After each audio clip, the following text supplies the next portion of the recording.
Hello, friends. My name is Puesto Enrico, which is Mexican for host Eric. And I'm here today to answer the important question: the dumb, will they ruin everything? So, I've been doing some serious thinking. So I've just been experiencing the delightful cold and flu symptoms of COVID. Fortunately, it's just cold and flu symptoms, so naturally I just take cold and flu medicine to deal with it rather than freaking the fuck out. Right? So here's the deal. What it boils down to in life is that cognitive functions tasks are areas of specialization. And the only people who are qualified to govern, make decisions for everybody, so to speak, there are four types. There are exactly four types. Well, we're fine. We just have cold and flu symptoms because, as I said from the very fucking beginning, COVID isn't particularly notable, except that it's novel and therefore ultra contagious. And the specifics of its incubation time make it novel in that we can't stop it, right? Anyway, hi Alec T. Garbanzo Black Bean.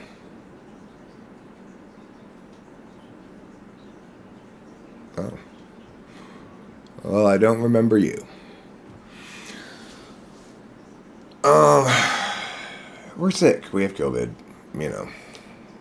No, they unfortunately, that's not the way it works, Thor. Here's the deal. You can broadly break humanity into four categories of specialization. And because power structures are pyramidal in nature, inherently, you know, if you have an organization that has a hierarchy, it's got to be a pyramid. Assuming there are enough pieces to make a pyramid. You know, if you only have one person, well, then that doesn't really need to make a pyramid, I guess. Oh, we're fine. We just have COVID. It's just like a cold or flu kind of a thing. It's not like we got an actual illness that we should be concerned about. I mean, you know, I felt bad, but this is not even like it was way worse the first time I got it. You know, I believe I got it before everybody freaked out about it on the way back from Hawaii a couple of years ago. Four types to rule, right? And they are, understandably, probably, I would guess, if there's any justice to the architecture, that these four types are the least common four types, because you need the least governors. ENTP, INTP, INFJ, ENFJ. And the reason is very straightforward. To govern, you need a universalist frame, a universalist MO, and the particulars are always going to be what you're looking at. And that's the only way to govern. Any other way to govern, you're not representing everybody. You're representing yourself in some way. So, it may not be that any individual INFJ, ENFJ, ENTP, or INTP is fit to govern, but it's a precondition to being fit to govern that you have a universalist frame and a universalist MO, because it's the only kind of work in life in which you should never consider your own interests.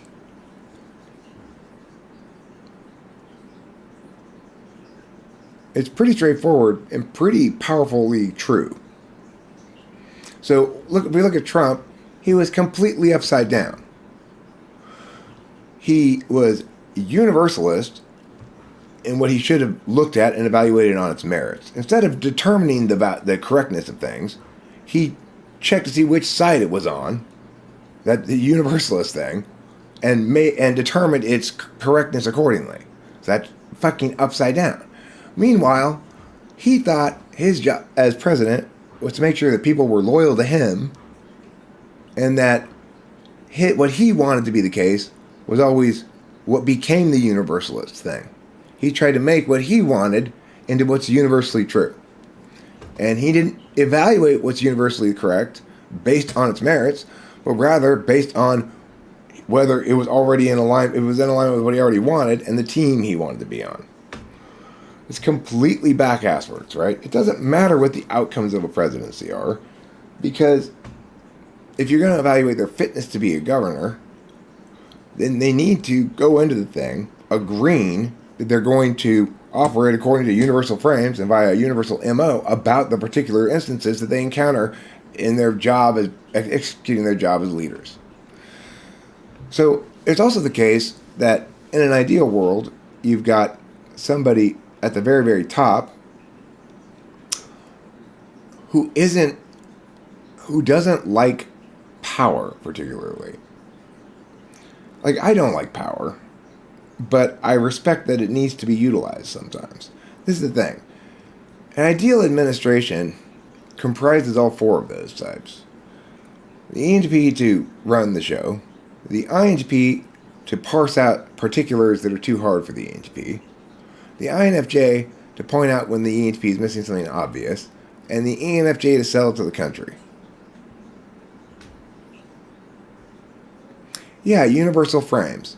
So in other words, because I'm an NE-DOM, whatever I'm doing, it has to validate publicly as an inherent way of being. Because I'm putting stuff externally on the external metaphysical field. The only way external intuition gets validated is via internal intuition and introverted thinking and introverted feeling. Those are things that validate things. Also introverted sensing, I guess. I mean, the thing is, your epistemology functions are how you decide and know things, okay? So the point is, I'm a universal operator. Everything I do, I expect people to look at it and check it and check me and make sure. And if I'm not correct, I don't expect it to fly, right? The opposite of that is avoiding being checked entirely. I just tweet, and anybody who disagrees with me is the enemy. That's the exact opposite of being correct about things. That's how you be wrong. You make sure nobody gets to check what you're saying. But as a default operating principle, I'm assuming everything I'm doing is subject to scrutiny. And that's the kind of person you need representing and doing the public's business. You need a universalist. And I'm also a universalist in my checking mechanism. So I'm not using my own feelings to determine whether something's a good idea. Like, look, there's this delightful ISFP lady from Hong Kong that I typed the other day. And the way that she had come to determine that I was the best person to type her is because she was excellent at using her FI to see who's posturing. And she could tell I wasn't posturing at all. Okay, well, that's great. That's a great way for her to use her particularist smelling it out function to do what is going to figure and use that to figure out how to do what will reveal to her the truth in her fourth law function. That's fantastic. But that's not a good way to make decisions for the public. That's a great way to make decisions for yourself because your particularist approach is consistent with your particularist outcome that you're looking for. And it's the right frame of reference in which to do that. You're doing your own private business. So even if you're wrong, it doesn't matter because it's up to you to decide if you're wrong. You can't have an ESFP president.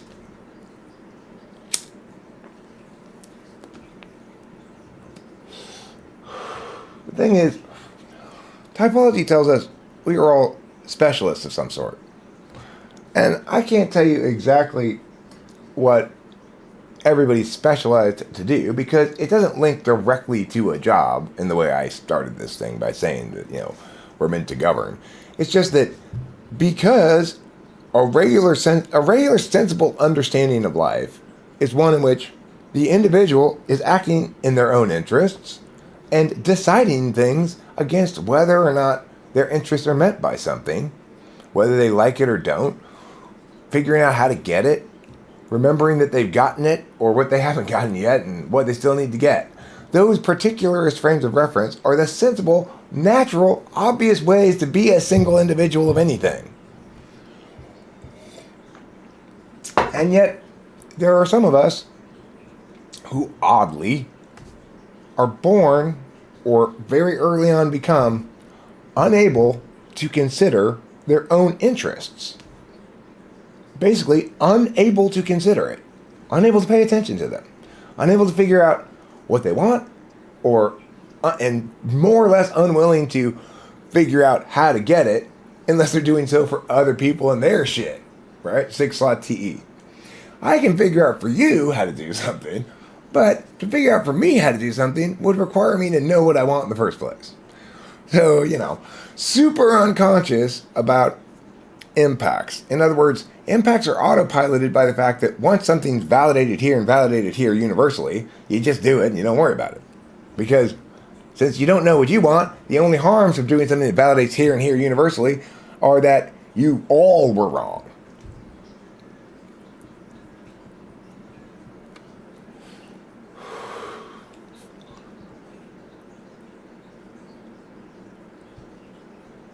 Yeah, that's right, Shuffler. Now here's the thing. With the meta-analysts, I get it. Those four things all go together. ENTP, INTP, ENFJ, and INFJ. I get how they all go together, and they all serve 1/4 of a purpose of an administration. I don't nearly as clearly see how the other three sets all fit together like that. I can describe how meta-analyst works. The ENTP pulls the trigger. The INTP figures out hard shit that the ENTP needs to know what the answer is to pull the trigger. The INFJ keeps an eye out for important shit the ENTP is missing and the INTP is not looking for because he's busy figuring shit out. And then the ENFJ excels it to everybody. Now, there's also a way that each of those other three groups goes like that, but I don't know what that is. I don't have that figured out. Like, some of them don't seem to make any sense. Like, why would INTJ, ENFP,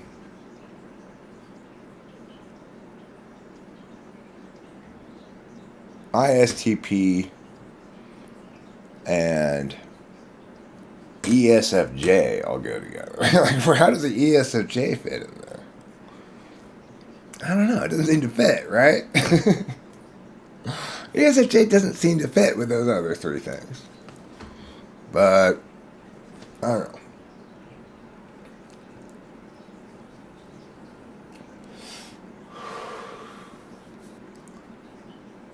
Yes, the plural is knives, not knifes. That's the main thought I had coming in here today was, look, the reason the world's so fucked up is we've got people who don't use either a metaphysical frame, a universalist frame, or don't use a universalist operating approach, and yet nevertheless think they're qualified to evaluate public policy questions. They're guaranteed to be evaluating it on some other way than what's ideal, Because you can't ever evaluate. The only part of the public policy question that should ever be particularist is the particular question you're addressing. That's where all the particulars are. We maintain universalist frames and processes on changing particulars is the correct way to deal with public matters, deal with public policy. There's nothing wrong with SETI. What I'm saying is the problem with SE inherently as a decision maker for public policy is that it's concerned with the impacts first. It turns out the best way to get the best impacts is to let that be autopiloted by making the best decision without considering the impacts. And it always works out that way. Like time and time again. When we choose to cut process corners when we choose to ignore process integrity and think that we can't trust the process to produce the correct answer, and we jump to some sort of action without having the correct answer, then time and time and time and time and time and time again, it blows up in our fucking face. COVID's the most recent example, but it's scattered throughout human history. Are there circumstances where you need to take action without having as much information as you'd like? Sure. And that's why you need an ENTP, because they've got eighth slot SE. And they understand those moments as well. But they don't default back, they default back to avoiding ill-informed action. If you're too much impacts framed, then you're not adequately, well, you get one of two things. You get either, like, Trump was right about it, sort of, except he didn't understand that his job was not to be right about it, but to win the argument so that other people could be right about it too. Not simply to say his gut as a justification for it. Well, my gut tells me. Well, that's not an argument anybody can use. If you want to manage how the populace at large deals with this thing that's happening, you cannot simply say, oh, that's nothing. How do you know? Just my gut. You have to explain why nobody should freak out about it and win the argument. And so the problem with ESFPs is they're concerned about the impacts, but that's largely informed by their NI, which is shitty.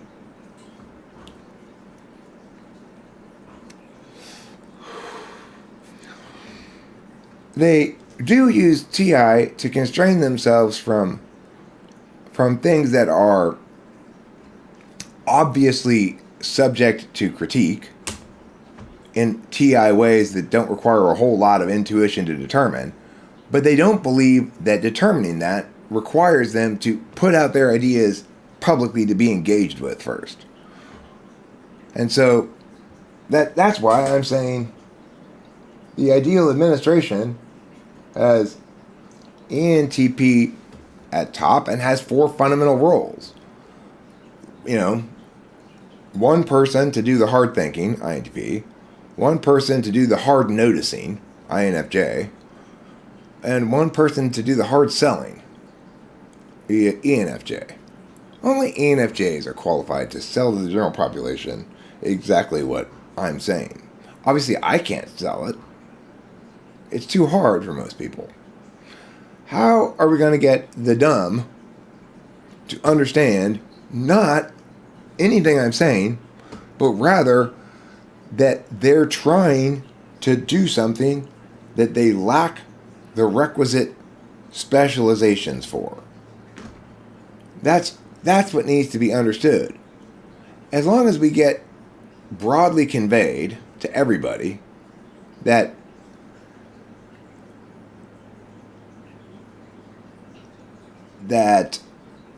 the nature of the job they're electing people to do.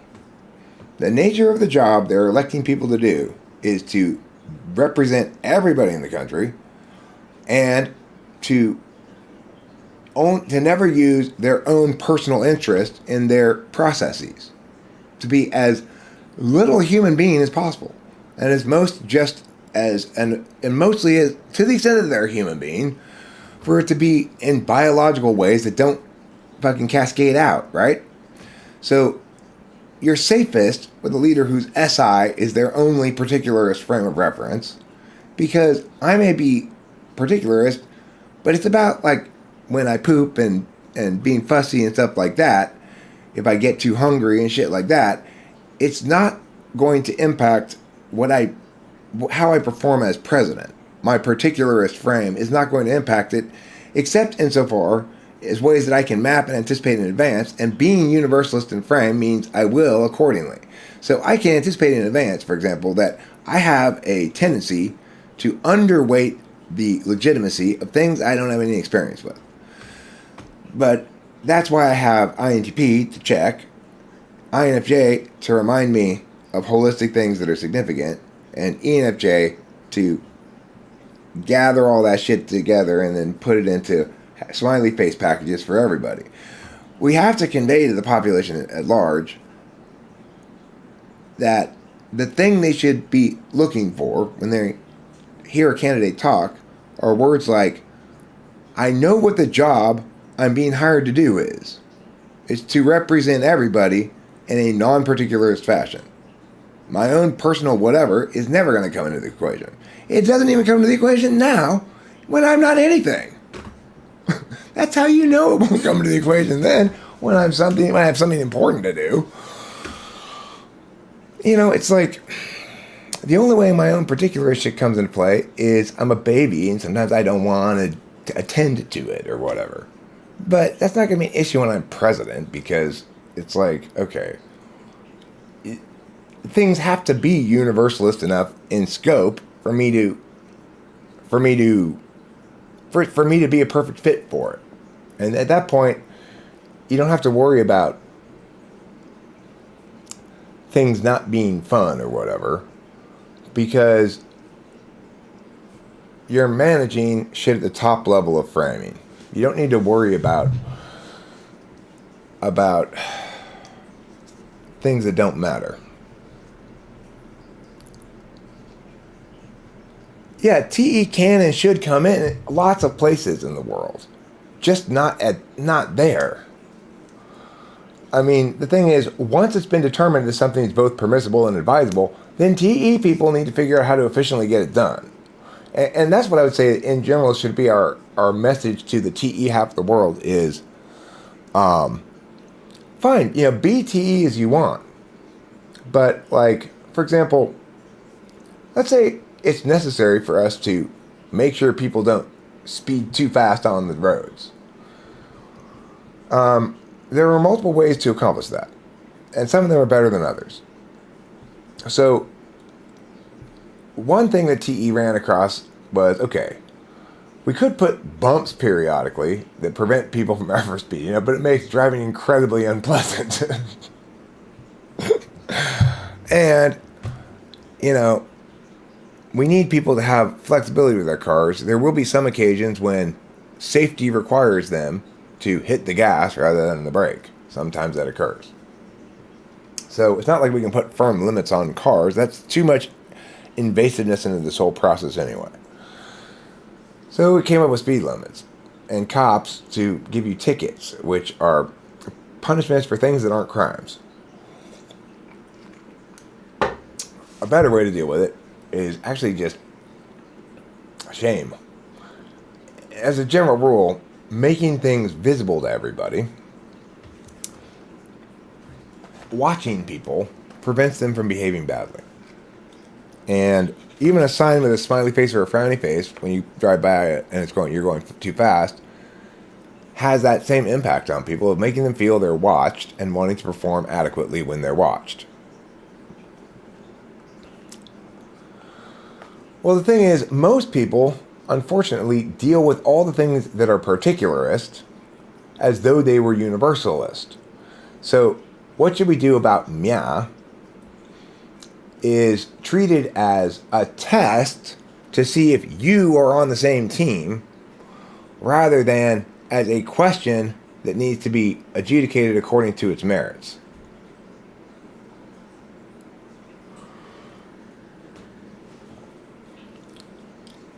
But regardless of typology matters, what I'm observing here seems incredibly true. It's like somebody who's going to be fit to govern really needs to inherently not be very good at caring for or about themselves or their interests. They need to inherently be bad at it. That's the only way they can be good about doing the public's business. And if you want to talk about people who are bad at caring for themselves, well, those are your four winners. INTPs, INFJs, ENTPs, and ENFJs treat themselves like shit. INTPs do the best of the group because they're selfish with their third slot SI. So while they may treat themselves like shit, which in some sense, by never doing things that actually serve their own interests, really, they stay comfortable while not doing things that serve their own interests. So at least they've got that going on. Poor ENFJs, it's like they don't even have a self. And INFJs, it's like they do have a self, but it's so much. It's this like scrawny little self that grew up in the shade all the time, whereas how they're perceived by others is this great oak tree. And ENTPs were the same thing, kind of, except we just take turns going back and forth. It's like it's either this huge lump of an oak tree that just sucks up resources, or it's this tiny blade of grass. It depends on how we're feeling at the moment. Our external tree is big and broad, but it wilts periodically. It wilts and unwilts and wilts and unwilts. While meanwhile, this abhorrent, mutated, like Fragile X syndrome SI creature takes over and tyrannizes the thing. The thing is, I don't let those worlds conflict, though. So, while my tone, my ability to communicate to you may change with my mood, what I'm communicating never does.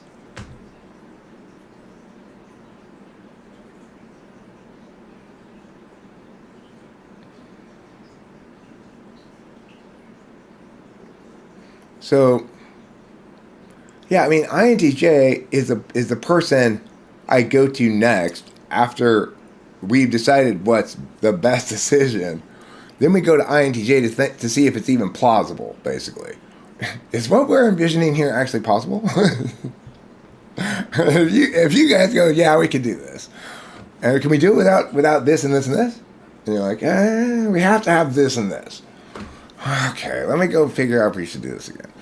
If we have to have that and that, can we have just that? Well, but then we have to add this. Okay, I'm okay with that. Okay, fine.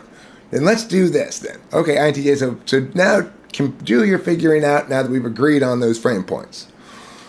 And then I guess after that we go to ENTJ to scale it, like INTJ does the proof of concept thing, ENTJ scales it.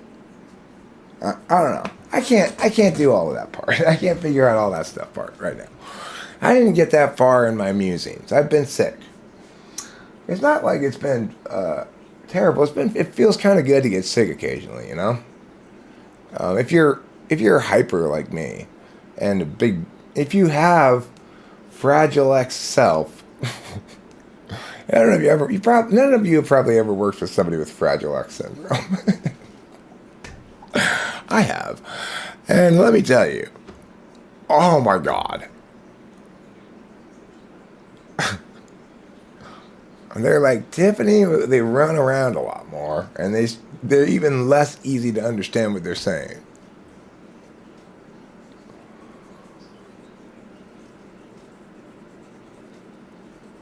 I mean, the thing is, Ruben, it's true in this quadrangle of metaphysicians that the conversation won't, it doesn't end up being a pie with 4 slices like that. It ends up being all 4 parties using their respective pairings of metaphysical to ultra wash whatever's going on here. And the ENFJ probably ends up playing more of a role of trying to clean up after the ENTP screamed at everybody. It's not so much that he really sells the business to people as he cleans up after the ENTPs said, "Listen, you fucking retards!" Whoa, whoa, whoa, whoa, whoa, whoa. He didn't mean that. What he meant to say was, "You plucky guitars, because he loves guitar. And he loves you. And he sent me out here specifically to tell you how much he loves you. Which type do you think is the least moody? Probably ENFJs. INFJs are not very moody from everybody else's perspective. They have moods, but if INFJs are letting their moods impact you, you must know them very well. You're probably a family member or something.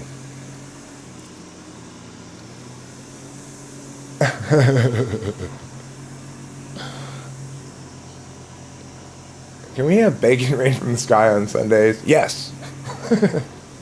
I will make that happen.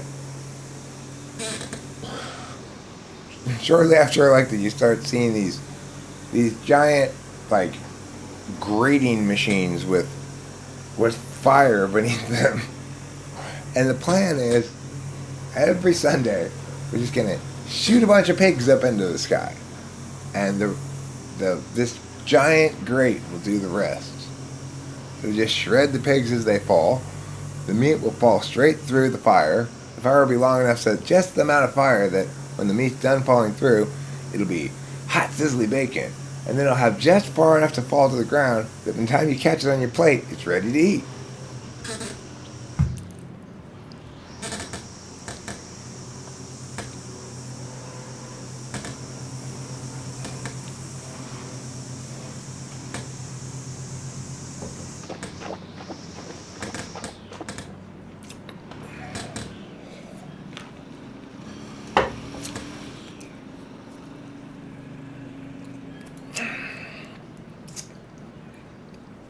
Is this even possible? The best person to ask that question, let's say we were going to concretize an idea, which, if we're talking about my own business, that's a low priority. But let's say we were going to concretize an idea. Is it even really possible what I'm saying here? The person to ask for that is definitely an INTJ. That's what they have the answer to that.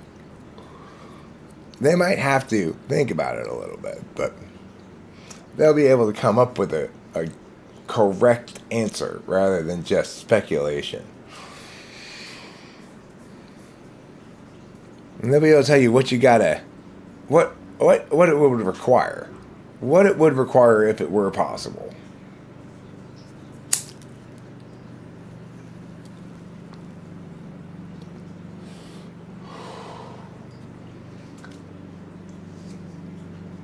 But most importantly, definitely all of those people, ENTP, INTP, INFJ, ENFJ, and INTJ, they were all excluded from the discussion about protecting children from nuclear blasts with their desks. An INTJ would have said, what you're asking for isn't possible. You're saying, let's say a nuclear bomb blows up near my kid's school. What can we do between the time the nuclear bomb goes off and it hits the school to prevent the kids from getting killed by it? You can't do anything. There's nothing you can do for that. Even I would have been able to tell them that. What you're doing is a fool's errand. Hi, Octavio Silva.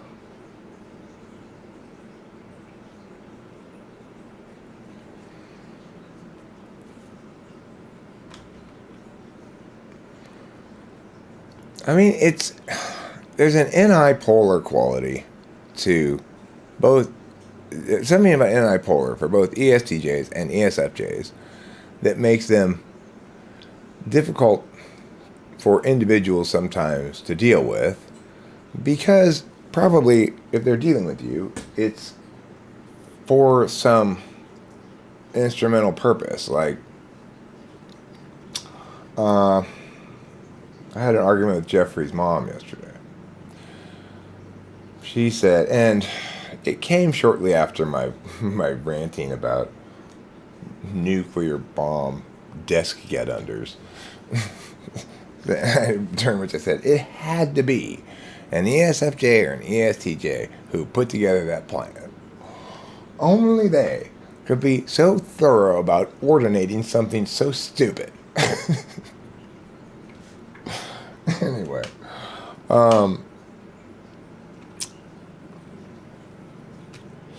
Jeffrey's mom's like, Jeffrey's going to take the SAT pretty soon, and I really think you should do more preparation. And I said, why? I mean, haven't we done like all the prep tests already together? Haven't I already done it with him? He just does. It's not like he had anything more to learn about it. It's just, as I've discussed with you before, to the extent that it's not possible to guarantee 1600, it's because not all the questions are good. Sometimes they have bad questions on them. And he's an EHP, so he tends to jump to conclusions sometimes.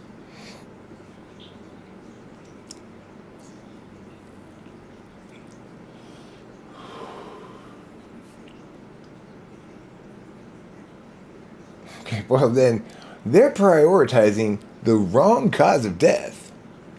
The problem with getting hit with a nuclear blast is not so much that stuff falls from the ceiling, as the nuclear blast immediately kills you.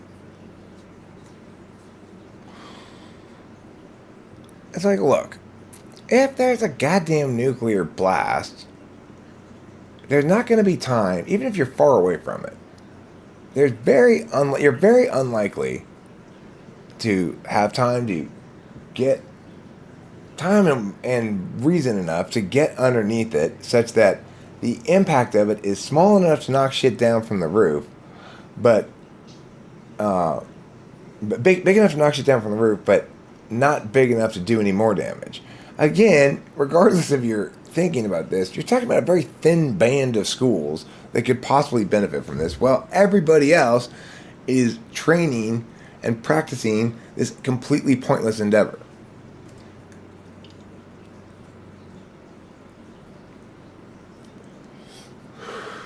It's not an earthquake. An earthquake starts when you go, oh shit, there's an earthquake. I better go stand in the doorway so nothing falls on me. Not that there's anything over me. I've been in so many earthquakes. Generally speaking, there isn't stuff over your head that falls on you. It's just like, okay, we're just thinking, here's some possible way that some harm from a nuclear bomb could hurt somebody. It's not a good way to determine your policies regarding how to protect people from nuclear blasts. The answer to how to protect people from nuclear blasts is don't have one.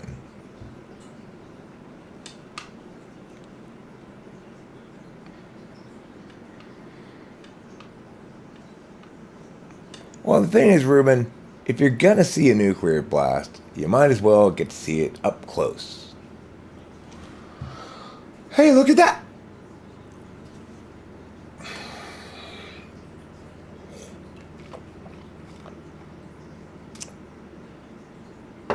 So anyway, she kept trying to push me into working with Jeffrey more on SAT stuff. But Jeffrey's the one who's saying, I am not doing any more of that. It's a waste of time.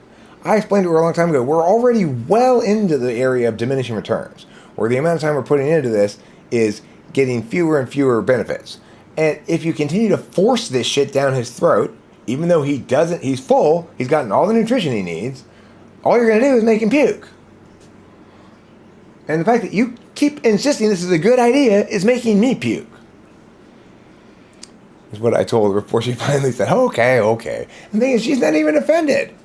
She just laughs and goes, well, I guess I lost this attempt to force food down my child's throat without ever learning anything about how stupid it is to do that in the first place. No matter how many times I yell at her. I yell at this woman all the time. She's totally yell proof. She's benefit proof. She doesn't seem to be able to benefit from learning anything.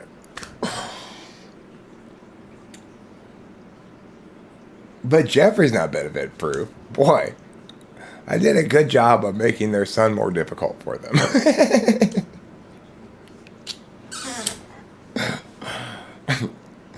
You don't need to listen to that shit, Jeffrey. That's garbage. That's bullshit. That's like all you ever hear from me, practically.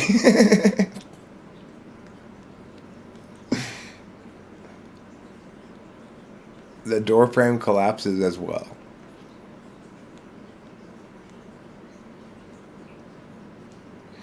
Well, I guess the idea is if you're in the door frame, you don't have to look up to see if there's something above you that might fall and hit you in the head. Usually it's like hanging lamps, right? Or a fan, like a ceiling fan that might be up there. But the chances of like a ceiling fan or hanging lamps being knocked down by an earthquake and it not collapsing the whole house, I don't know how likely that is to happen. Those things are affixed to the ceiling up inside of it, you know, it's not like it's glued up there.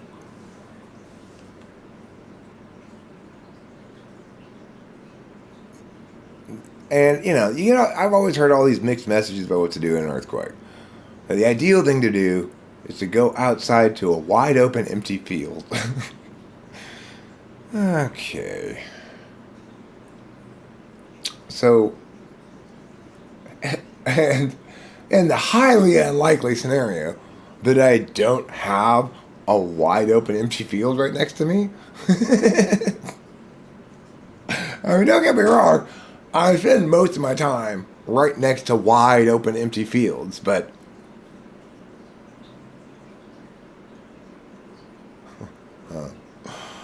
well, thanks, Octavius Silva. That's what I would call juvenilia. It's work I did before I got down how to do work well. Better than I did then, anyway. I appreciate you being that interested in me, but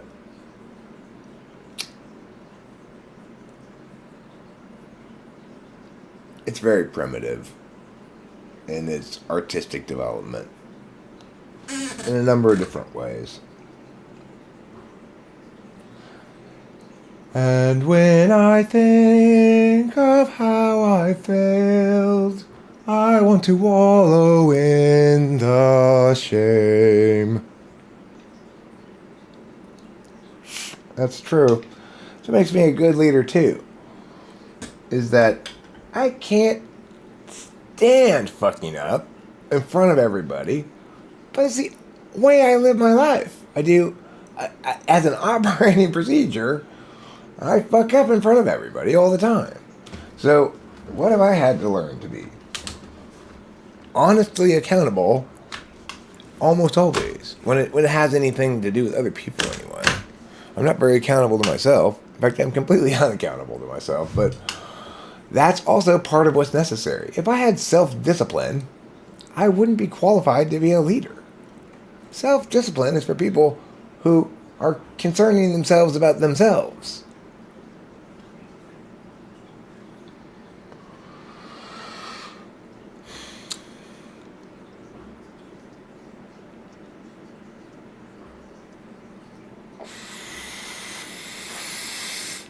The movie begins with a large group of school children, and all agreeing in tearful joy, "Thank God we got it underneath our desks!"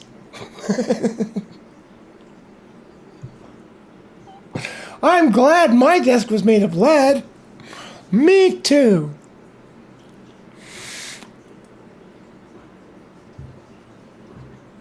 You know, all these movies about like the apocalypse or nuclear war or whatever, why don't you ever hear people, celebrating the fact that they were smart enough to get under their desks? I wonder. Thank God for those preparations Principal ESTJ made. We'd all be dead now if it weren't for having gotten under our desks. "This radiation is making me cancer." Well, that's because you didn't bring your desk with you. See, the rest of us are carrying our desks and we're fine. Yeah, ENTPs can't stand being alone, except for when they're doing stuff to show other people.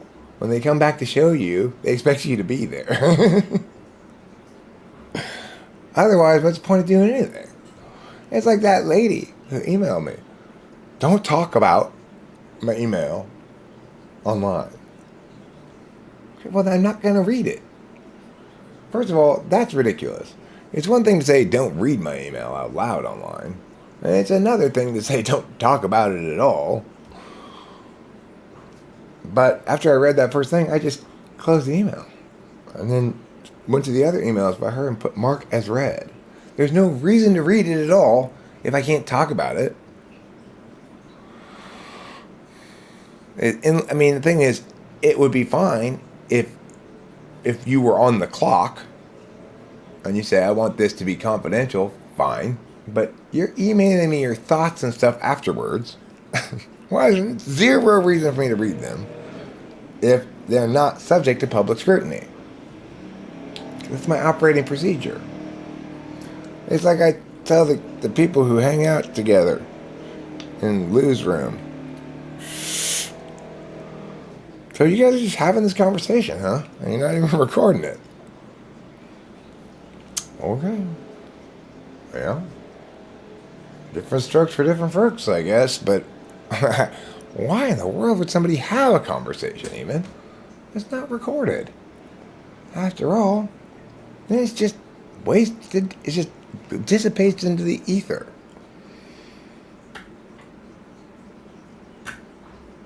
The only reason I don't record every single one of my conversations is most of them aren't interesting enough for people to watch. And that's on me. I should be constantly ultra compelling.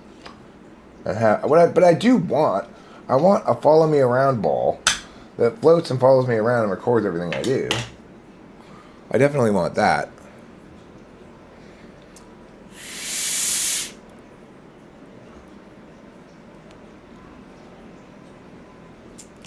I mean, there are a few parts of my life that I wouldn't want made public, like going poop, having sex, taking a bath,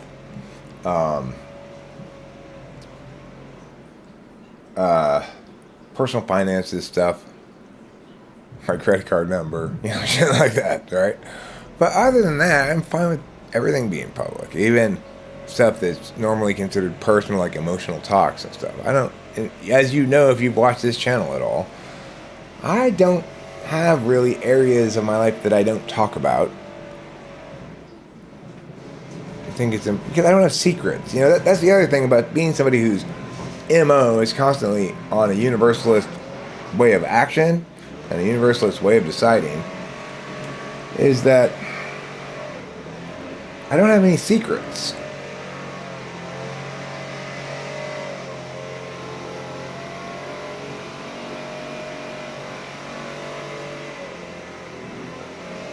The Germans are being mean to you, Boba Fett? Hey, Germans, knock it off. I left you some bratwurst in a bucket over there. Now go eat.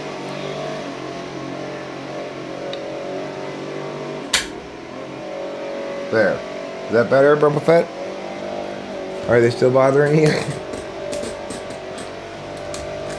Make fun of Stuttgart. That'll usually make them go away. Like this. Stuttgart? What kind of a name for a town is that? That makes every German cry instantly. Oh, they made the fun of the Stuttgart. Makes them turn into Italians too. Oh, yeah, they made the fun of the Stuttgart. What are they gonna do? These goddamn gardeners with their loudness and their loud ways. Get a load of this guy. He make a fun of the Stuttgart.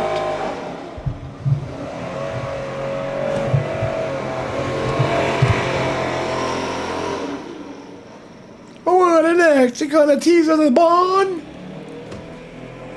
Yeah, next I'm teasing Bond.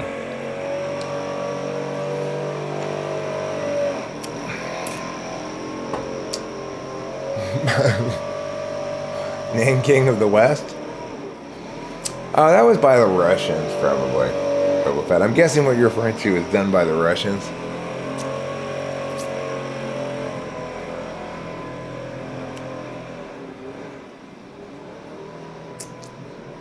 Americans usually didn't roll like that because we didn't have a good reason to hate them like the British did. It wasn't an American who suggested the firebombing of Dresden. But you can understand how, in that instance, that guy's like, they've been bombing our cities, fuck them. You can understand that, right? Because there is a fundamental equality at an eye for an eye. But the thing is, the Germans never really got their eye with their bombing campaign, you know? They got lots of pieces of eye, but they didn't really firebomb the living shit out of maybe Canterbury, but, you know. That's just Canterbury. There's no reason to get all fussy about Canterbury. They can't even herbury.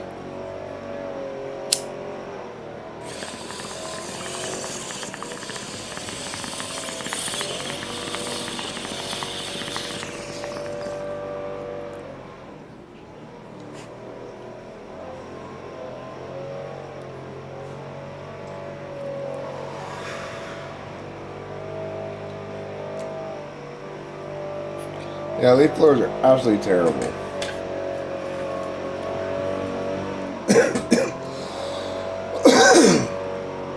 I mean, gardening equipment in general is kind of terrible.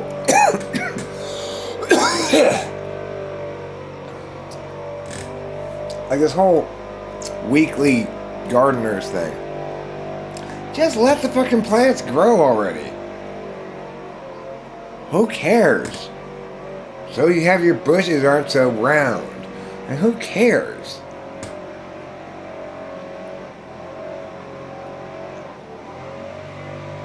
Yeah, what's the big deal? So there's some leaves on the ground underneath trees. Where else do you expect them to be? In a bag.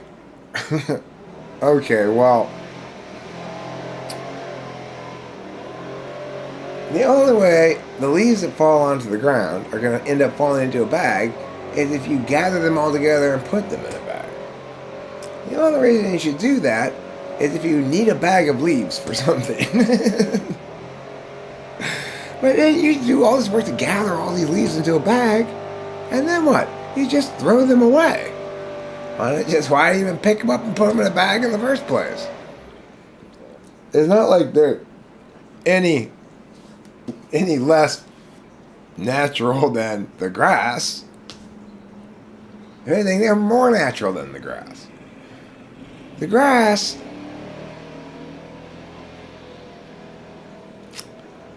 grass is just there to be like this green flat thing that we can walk across.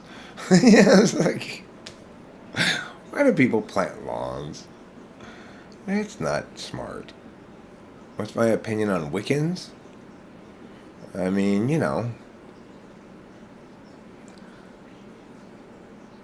by and large, they probably suffer from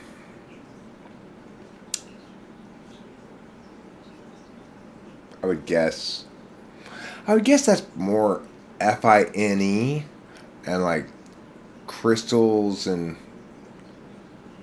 stuff. More NIFE. So, or NIFI possibly as well. I think like crystals and stuff depends on your relationship with your magic that you're trying to concretize. If you're trying to concretize magic that is very language driven, then it's probably NEFI. If you're trying to engage magic that's very object driven, then it's probably NIFI. And if you're trying to engage magic that's very symbol driven, it's probably NIFE. That's what I think about magic and the cognitive functions, yeah!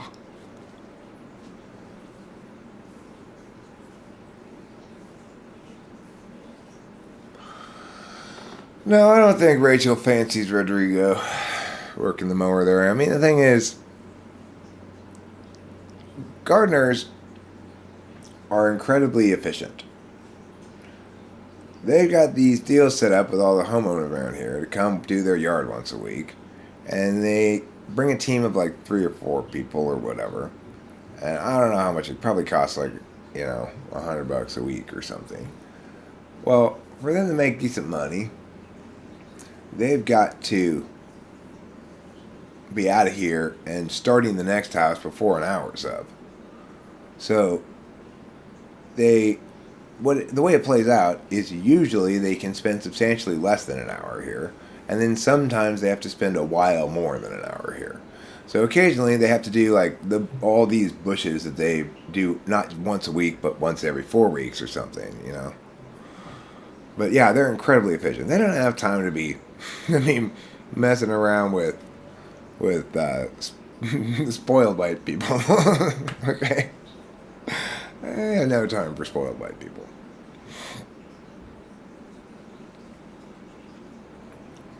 Betting tips 3,000. Root for the Dodgers. I agree. But I don't know if you've heard betting tips 3,000, but Tiffany's got a big problem with Clayton Kershaw. Oh, that play for the handkerchiefs is awful. His name's not Plate of Handkerchiefs, Tiffany. It's Clayton Kershaw. That's what I said. Plate of handkerchiefs. Just let me alone. I got COVID.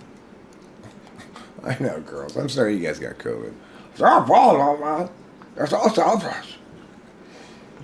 Selfish on mine. This selfish on mine got rid of COVID. Everybody. Oh, I gotta go back to bed. Did you take any, Shut up, boy! Yes, I'm talking! Shut up! Okay, Tiffany, I just want to make sure you're feeling... Just shut yourself a sub-hole. Sorry.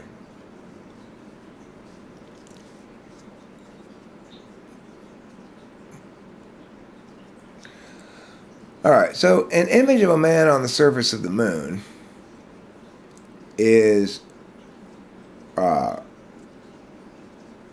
NI, sure. Like, if you look at a cloud and say, that looks like a goose, that's your NI recognizing something about what you're looking at that functions as an encapsulating whole for this thing called a goose. So you're noting that, like a goose, this has meow shape. When you look at a man, see a face of something on the moon, you go, like a face, this circle, this thing is circular and has spots on it.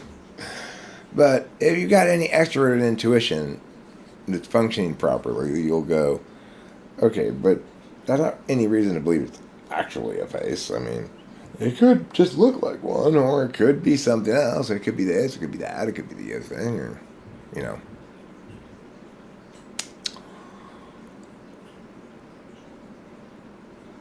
Once Bueller gets back from injury, we will be World Series ready. Oh yeah, I thought we weren't going to get past the National League Championship game. I thought the Mets were going to beat us. Betting tips 3,000. Explain yourself, sir. Do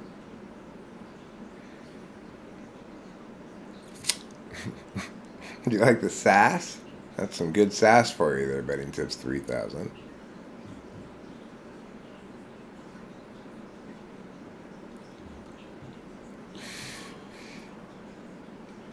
I'm giving you sass back for the sass you gave me about my Padres thing. Boy, I got many glasses of sassafras from you about my suggestion that the Padres might win the NL West. Betting tips 3,000 served me myriad glasses of sassafras. Oh, I see. I bet the Mets will make a good run at it. That's not a bet you can make, betting tips 3,000. They don't have that bet.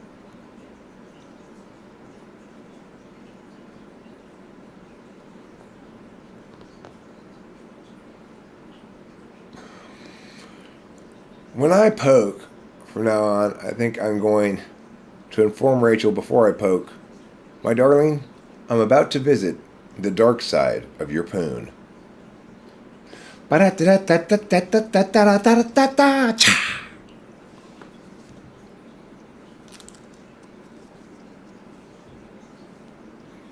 Means the inside part.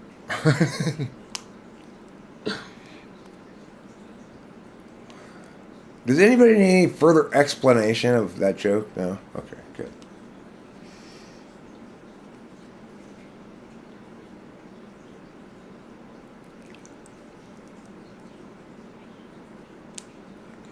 So, what else was I thinking about? It's interesting. I came into this live stream motivated by having taken an Adderall because I kind of feel better. I didn't take any Adderall yesterday because I was really feeling sick. I think I'm not going to take any more today, and I anticipate mostly like resting and shit. But I was watching this show before this called Vinland on Netflix, and it's great. It's really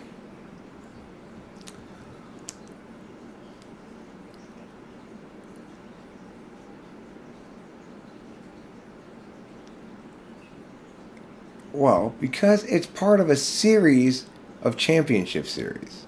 And once every 3,000 years, teams not from the United States and Canada are invited. We just haven't gotten to that moment in the series.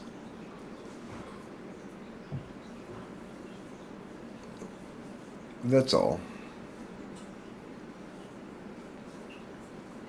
Vinland with a V.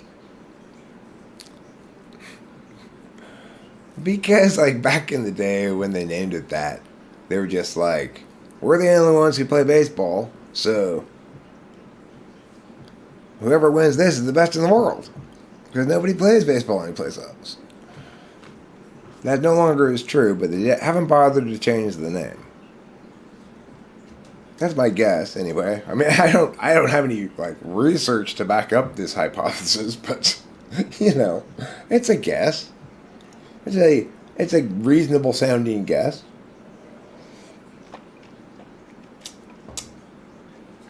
Since this isn't really so much a matter of public policy, I think it's fair to say that I'm okay with myself and my own particularist reasons believing this imaginary explanation until I encounter some other explanation that's not imaginary.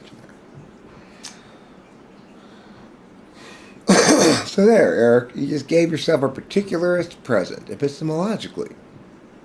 Go ahead, Eric. Know this. It's fine. Know it. Oh, I get. No, it's fine. You can know it. Just because you have no recollection of any information supporting it, you can still know it. But no, it's fine. It's what you want to know. You mean I can know what I want? Yes.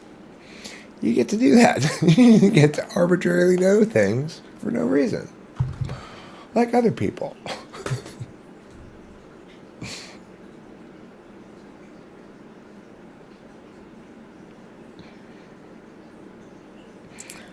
Do I agree that NI is in use when trying to time when to send a message so that you read it? Yes, absolutely. It happens when your TI boringness is ineffective at getting my attention.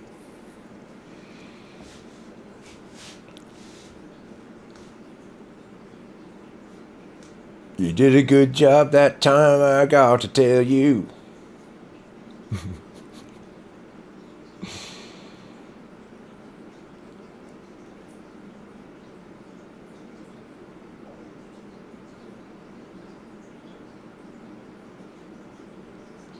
Yeah, you did. You timed it well there. The thing is, well, how much I read of the chat depends on. Like lately, I've been doing mushrooms a lot. When I'm doing mushrooms, no matter how much I try and plan to pay attention to the chat going into it, forget about it. Just forget about it. Because what happens then is my FE is less active in the whole thing. I'm being me more naturally, which is I want to explicate the entirety of some ideational thing. And whether it's an NETI thing or an NEFE thing, like joking around, I'm more interested in its full explication because that's most consistent with my nature than I am in the experiential things like your experience of it and or the perceptual matters associated with the experiential things, like the fact that the media is less interesting to consume later doesn't really concern me because I'm less complete in some regard. A complete me factors all these various factors in. The reason I like that drug is because it releases parts of me that they get in the way of me just being a complete baby, basically. Just rolling with whatever I want to roll with and laughing and having fun. And not worrying about meow or meow. But, as you may have been able to see, as may have occurred on a couple of these recent drinks where I was on mushrooms,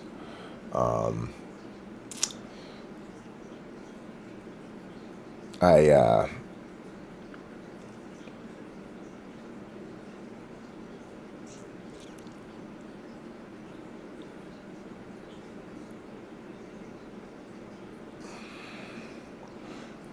so that one really just threw me off of my train of thought completely when I saw that question. What's your definition of a space object? I just cannot even complete my previous thought. And see, this is partially why I like mushrooms, is it frees me from the need to pay attention at all over there. And then, as a consequence, that doesn't happen as much. But regardless, I'm going to answer that question. A space object is that which has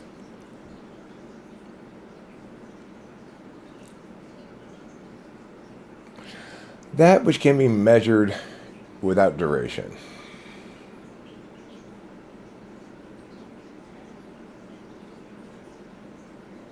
That which can be measured without duration is probably the best definition for it.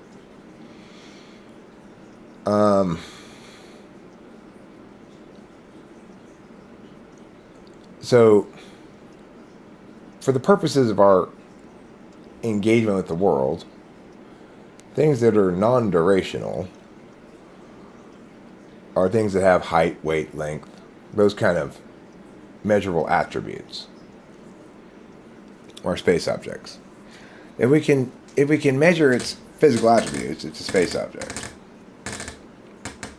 And what comprises a physical attribute? It can't have any aspect of duration to it. The thing we're measuring. Now, it's been a while since I've visited this question. I have a definition of it from before that I don't trust is stout enough, knowing everything I know now. I don't remember what it was. But I definitely have that term defined. But,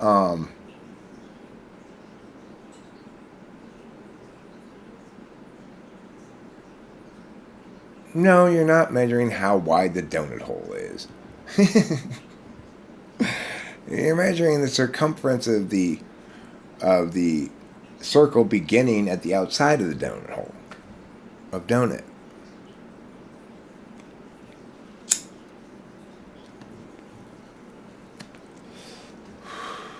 Just because you say you're measuring something in physical attributes doesn't mean you're actually measuring. That's not how you determine what you're measuring, okay?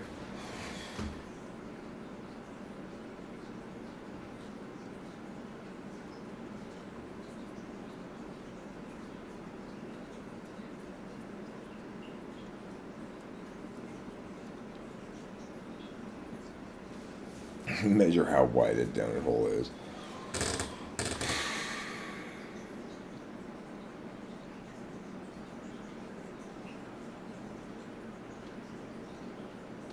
I mean, the thing is, what's important to remember is space objects have the benefit of being something that's not observationally in dispute. As I was saying before, when we check to see the differences between dogs and humans by administering certain kinds of physical tests, like let's look at a dog's blood versus a human's blood. How are they different, right? We never even question whether we're right that that guy's a human and Poochie is a dog. Maybe we're wrong. Maybe some of the people we have in the human group are people that should belong in the dog group, and some of the people in the dog group should belong in the people group. We never even question that or think about it at all. Because that's what space objects are. They're things that are distinct in their scope, and we intuitively know that something, where one thing ends and another thing begins.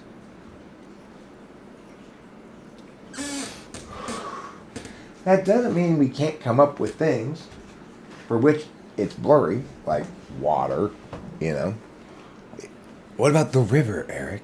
Is the river not a physical object? Well, I mean, for our purposes it is. It's the thing between us and the other side of the river. But it comprises a bunch of little physical objects called bits of water. You know, you can break it into whatever sizes you want. It's the nature of the kind of object it is that it's fluid. So it's subject to the laws of fluid objects, but you know, it's still fundamentally the same thing. It's like water is an object because it's something you can put somewhere, leave somewhere, and expect it to stay there.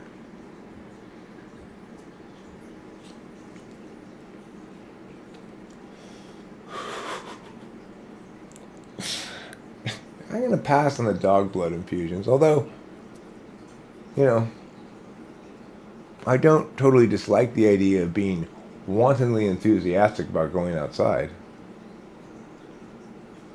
I live in China. I have the highest social credit score on my block. Congratulations. That must make you wonderfully popular with the Chinese people.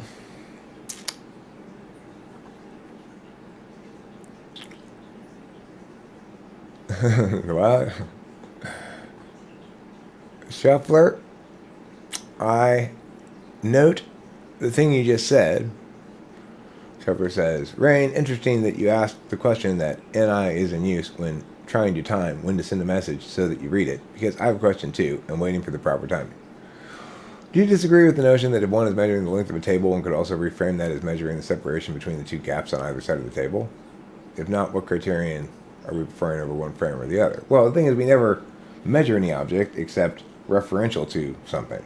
So the key distinction is whether we can make static measurements.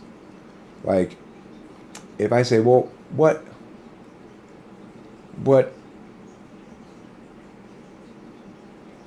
note should I sing to sing that song? There is never a correct answer to that. It turns out that there is something we can inform people about, though, called the key. But the key, while you can measure that statically, is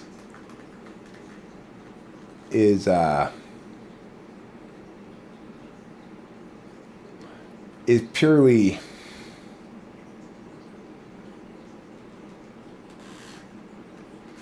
it's a category description rather than a quantity description.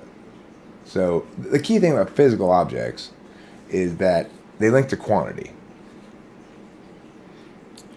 When we deal with irrational numbers, that's math's way of dealing with dynamism, dynamic process aspects that can't be quantified.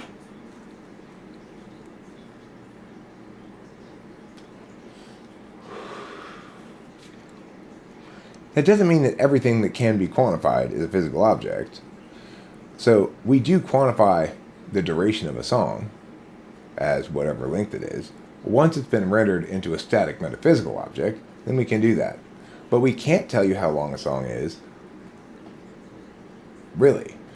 I can sing a song in 2 minutes, in 2 minutes and 5 seconds, in 1 minute 55 seconds. Sing the same song. I probably rarely sing the same song in exactly the same amount of time because the song doesn't really have a length.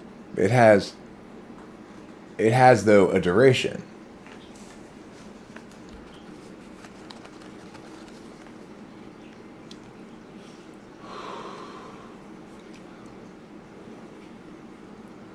Our ability to make, for all intents and purposes, permanent performances of things still requires you to experience the duration of them to experience them. But it does allow us to use numerics about time when describing them.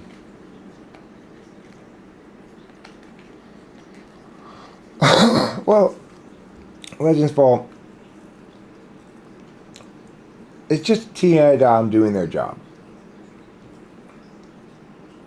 You know, it's like, that's what I'm coming to believe at the moment, and seems to be the gradual progression of a lot of different things, is that what's going on here is none of us are respecting each other's jobs. We all have a job to do that makes sense for us to be doing. It's not any specific job, but it's a kind of job. So we all either need to do jobs that require us to be metaphysical in our framing and metaphysical in our MO, or we need to do jobs that require us to be metaphysical in our framing and physical in our MO, or we need to do jobs that require us to be physical in our framing and metaphysical in our MO, or we need to do jobs that require us to be physical in our framing and physical in our MO. And everybody needs to stay in their part of the sporting complex. If you're a baseball player, you might be any different kind of variety of baseball player. There are 4 basic kinds of baseball players, okay, in this analogy. But you're not a basketball player. You may be any different variety kind of basketball player, but there are only 4 basic kinds of basketball players. And you stay over there on the basketball court. And then over here, you've got the tennis courts. You might be any of a variety of these 4 kinds of tennis players and any of a number of particular manifestations of that kind of tennis player, but you're not a basketball player and you're not a baseball player. And then lastly, over here on the football field, same thing. The problem is none of us are respecting that when it's important to play baseball, no matter how much I enjoy going over there and hitting the ball sometimes, I need to remember that's not my sport.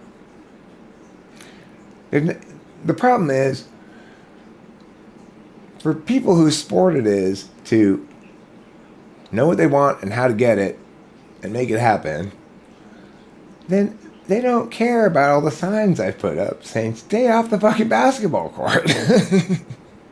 You know, after all, they're focused, they're paying attention to what they want, how to get it despite me, and the singularity of what they want as an outcome, as opposed to worrying about ancillary details that might interfere with that, and then managing the impacts of having gotten what they want successfully. Means Eric's going, but you can't walk across this right now. We're in the middle of the championship game.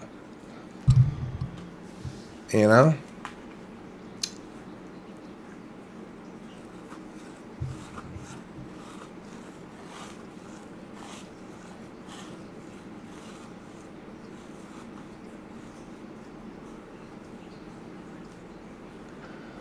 Okay, Rain, well, regardless, it doesn't matter because that's not how we're dealing with them epistemologically. We don't need, the point I'm trying to say is, at no point do we need to explain how exactly it is that we never mix up dogs with humans when we're comparing them against each other. How we never have to figure out that part, right? The fact that we can't exactly explain why that is the case, the answer is NI. And that doesn't mean we don't accept observationally that it is so, that the thing that makes objects distinct from meaning is that we don't disagree about objects. When we're both standing there and looking at the rock, none of us disagree that that's there and that's a rock, you know? So, while you can, this is where you say, okay, that's too much parsing for no purpose.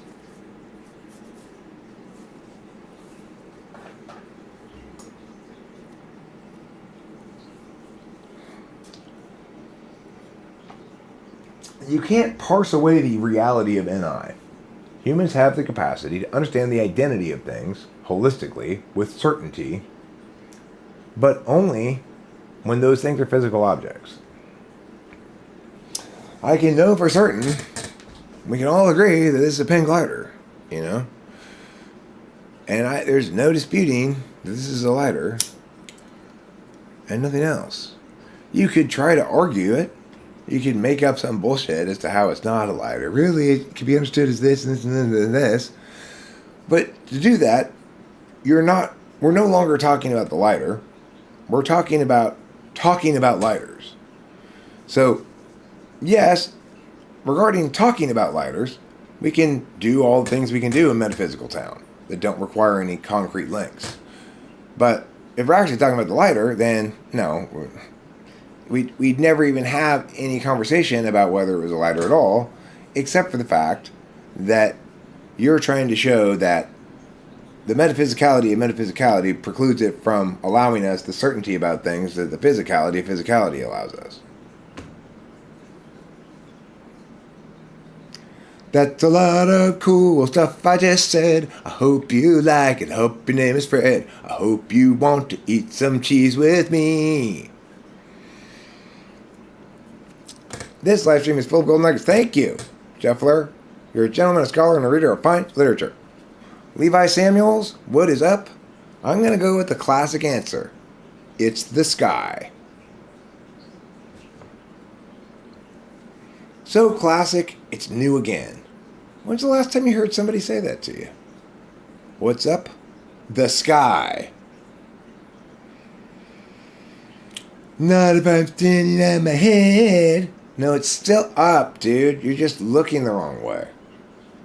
Oh. Not if I'm above the sky. Okay, well, that's true. If you're above the sky, then the sky is down.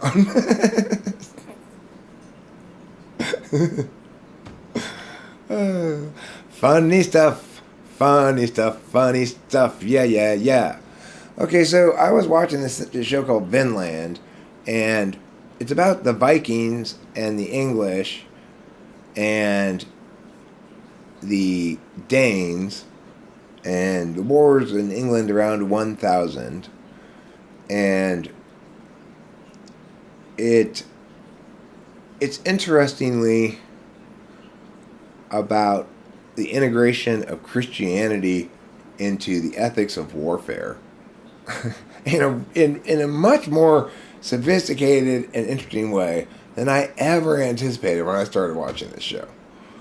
And so it's got me, well, it tied into all that stuff I was thinking about as I was sleeping / rolling around / having COVID the last whatever number of hours.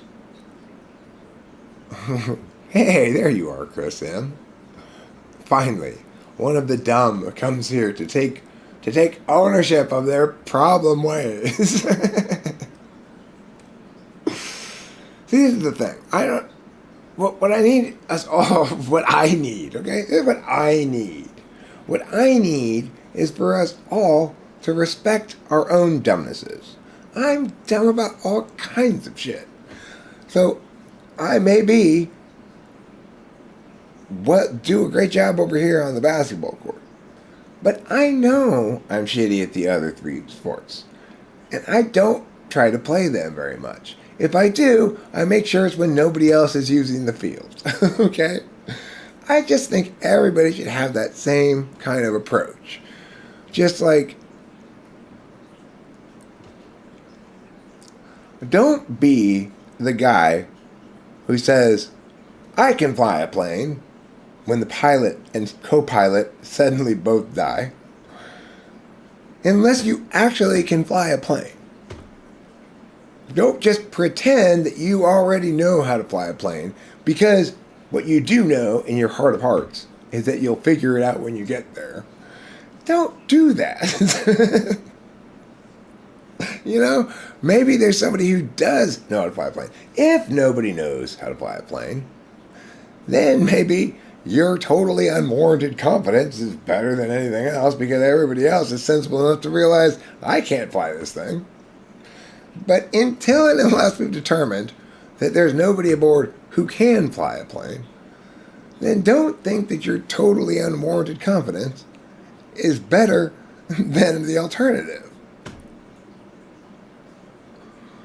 Fake it till you make it is great, provided you're doing it in the right forum, you know, in the right ways.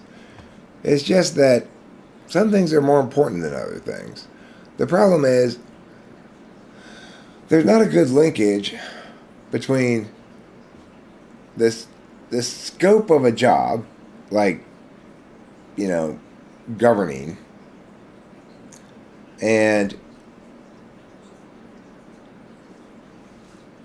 the favoring of those best at it to do it, or even a favoring that, I guess, see, the thing is, in part it feels like it just hasn't been articulated yet. It feels that way to me. Now, I'm not the best reader. I don't go around checking everything I say against what's already been said about it before I say it. If I did that, I wouldn't be making all these videos. But I still don't feel as though it's been articulated before that, look, when we're engaged in politics, what we should be looking for when we're trying to elect somebody is somebody who represents everybody by having as a fundamental MO a public, transparent approach. That's their job. That we all need to be their job. To not have your interests or their own interests at heart, but to represent everybody from a disinterested perspective.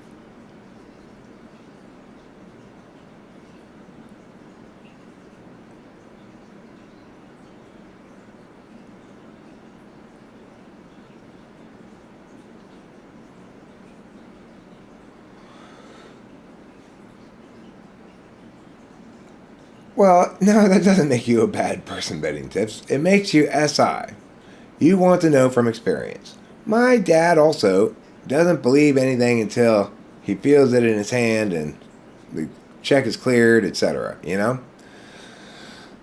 And that's not a bad way to go about life, because by and large, your skepticism that universal matters are going to impact you, if you're particularist, in other words, particularist in your frame, particularist in your way of going about business, is correct.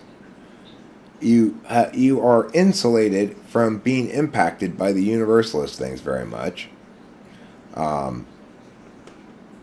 because by and large, your experience is not going to, the older you get especially, your accumulated experience is not going to lead you that far astray, because what you're expecting has become locked into a fairly finite set of things as well, right? So because you're only paying attention to what you know in the areas in which you know things, and you know the areas in which you know things increasingly well, then your experience becomes effective at insulating you from stuff that's not relevant to you and impacts therefrom, except indirectly. In other words, they don't insulate you from mistakes you make that go here and come back, but you won't recognize them as having done so.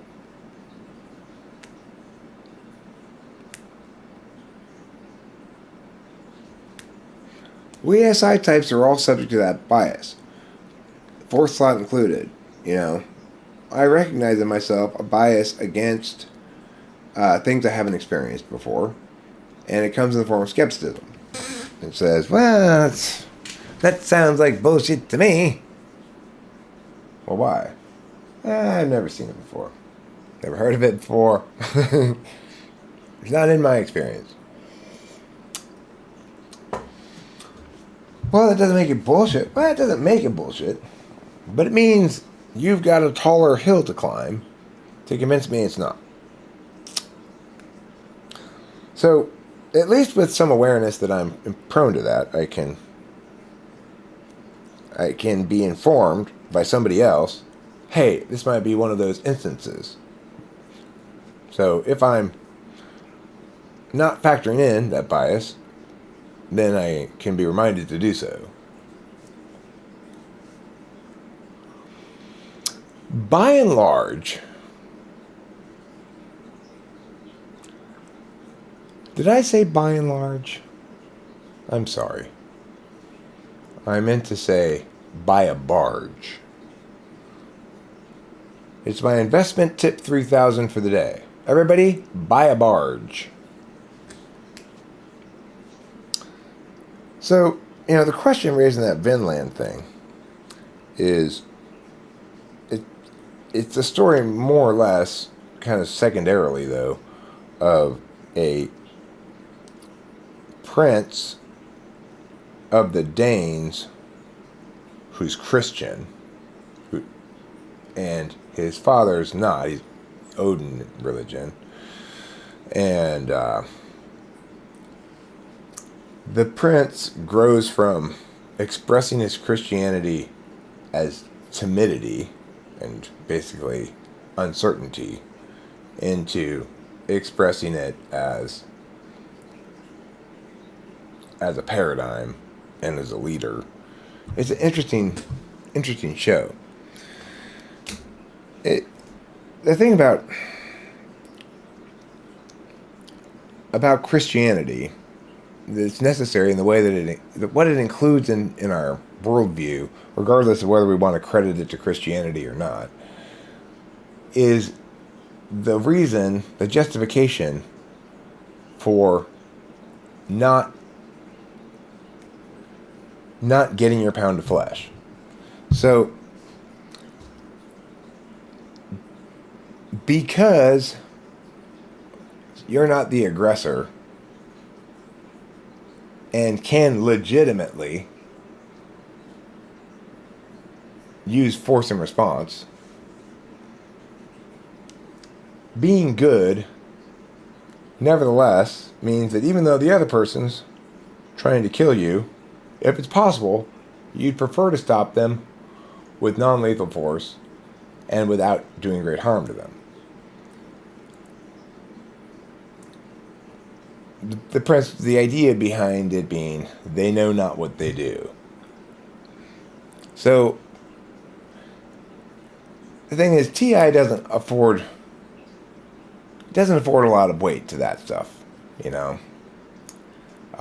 It's like, TI is focused on the reality that injustice creates a disequilibrium that continues to harm those who suffered an injustice by virtue of the fact that they have to carry around with them the knowledge of that injustice having been done and gotten away with. So, it predicates its value-based arguments on the value of fairness and says, we need to prioritize what's fair to avoid that justice disequilibrium. And yet, it's also the case that we know that for that which we love, we don't apply that rule. It's not the case that when my child makes me feel bad, and is wrong in having done so, that I deal with it as a matter of justice. I recognize it as part of that child's growth arc, if it's sort of accidental, right? But still willful. So it's not an accident like an accident where you can call it an accident. It's more learning how to be willful, and they've made a mistake in their willfulness. So, for people we love, we don't prioritize justice. We prioritize, though, maybe honesty instead or something. I mean, I'm not sure. The point is, you don't really feel like you've been wronged when somebody you love and who loves you makes a mistake, even if they wronged you when they made that mistake. You feel bad for them and they feel bad about having done it, and there's conversations to attempt to rectify that, and etc. Now, that doesn't mean you can do anything to somebody you love and who loves you back and expect the relationship to be preserved against, regardless of the wickedness or betrayaliness or whatever of your actions. A healthy relationship is healthy because it sustains the habits of relationship health. Nothing gets swept under the rug. Everything gets honestly discussed, and there's a prioritization on resolution by both people. Additionally, nobody wants to make the other person feel controlled, watched, less in power, or gotcha'd. There's no desire to do any of that stuff. Those are the components of a healthy relationship. Nevertheless, people sometimes have little spats or moments when they don't like each other as much as other moments and stuff like that. In a healthy relationship, those moments just produce conversation that resolves the reality of, that was moodiness, it doesn't matter. And that just further strengthens the relationship by reminding both parties that what happens in the moment in moods, unless it's concretized into seriously harmful, in harmful ways, it doesn't matter.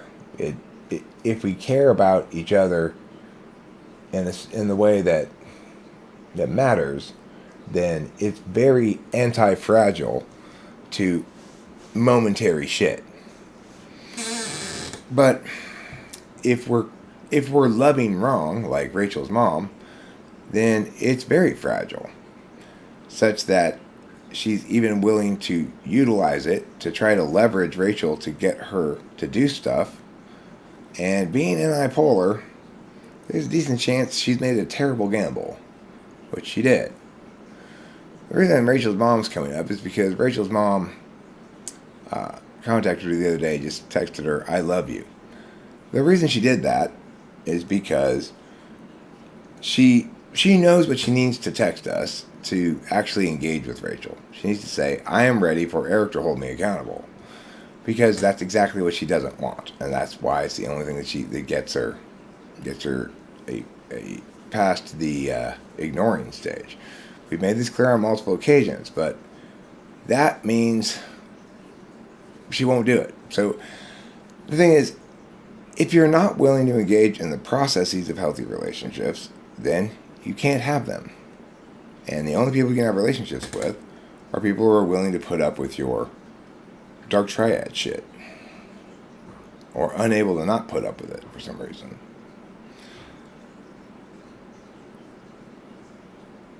I mean, well, that's exactly what we're doing here, Olam.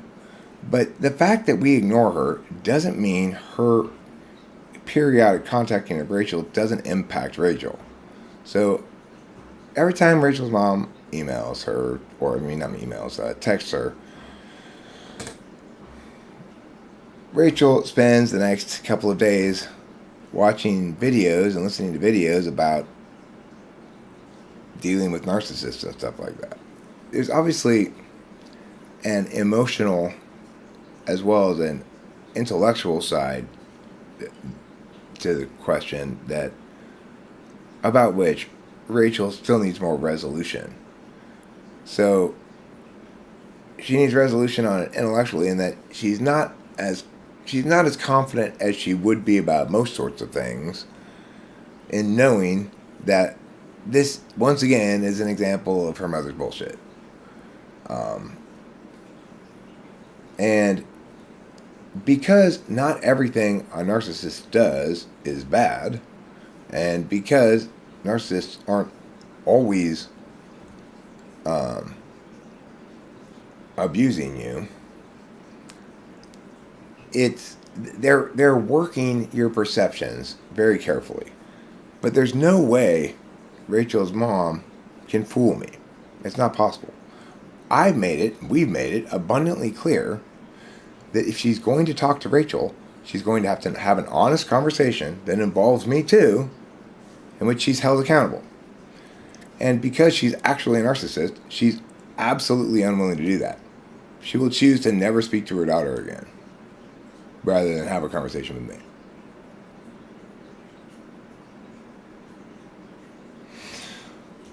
I'm quite confident about it.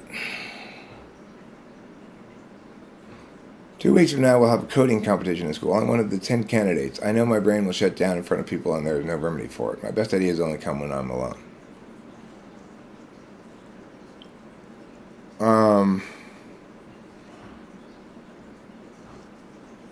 Well, in order for you to be ready for it, you'd have to have in your head clarity about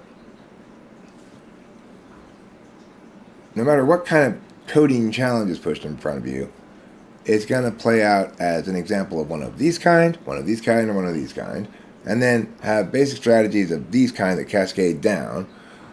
That's the only way you're going to do it. If you don't have clarity about the kingdom of possible things that might be thrown at you, and some meaning packing like that done, then you're fucked.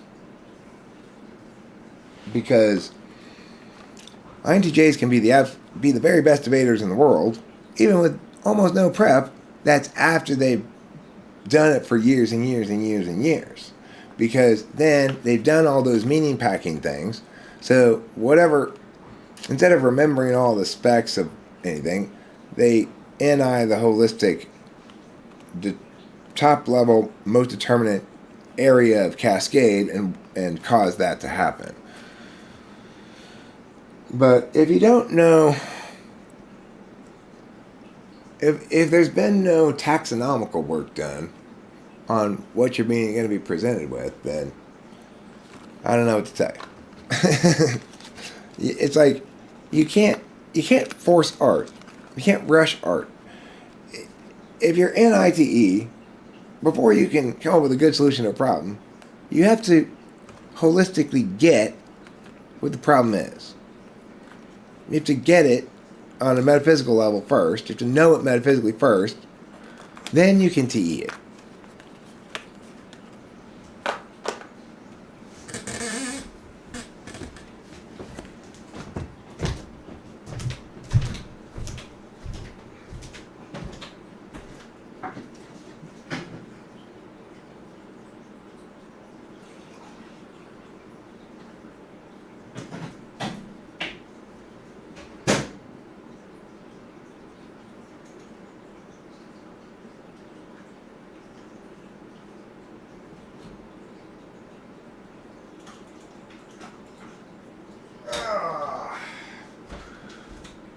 Well, this is what's known in the south of France as Sickness Monday.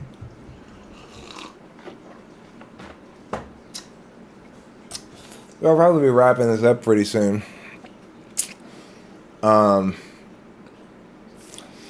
If I want to feel like I've had a productive day today, the only other thing I'll probably do today is try to get a couple more Mendy's Club shorts made. I feel like I'm getting better at it, which makes me want to keep working at it. And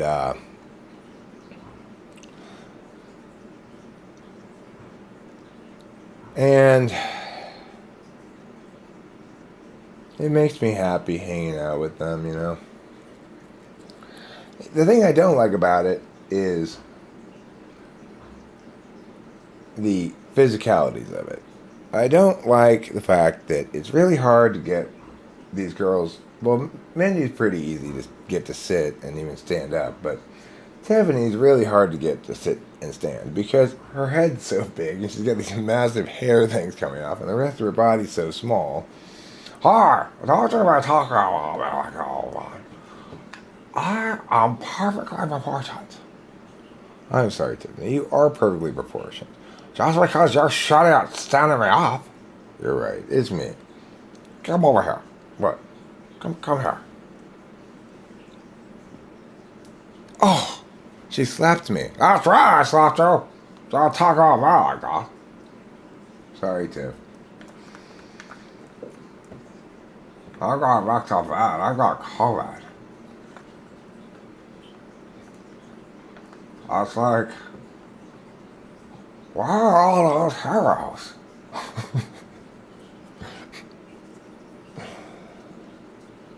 Well, look, just because a Tiffany is the engine of the car doesn't mean the car was made. I say Tiffany is like the model of the car. Mindy's like the make. Okay? It may be the case that the model of the car tells you more about what car you're talking about than the make, but that doesn't stop it from being a Plymouth.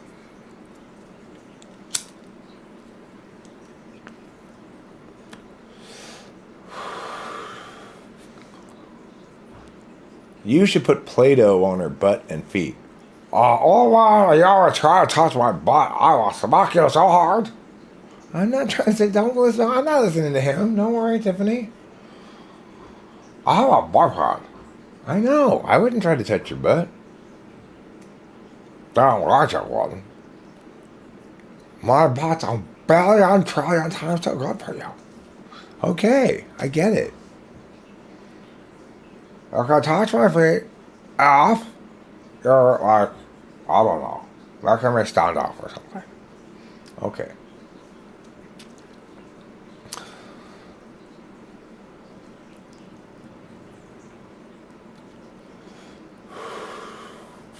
Slouching towards Gamora says, makes sense, Family Matters wasn't supposed to be centered around Urkel, but as soon as he appeared in the second episode, he instantly stole the show.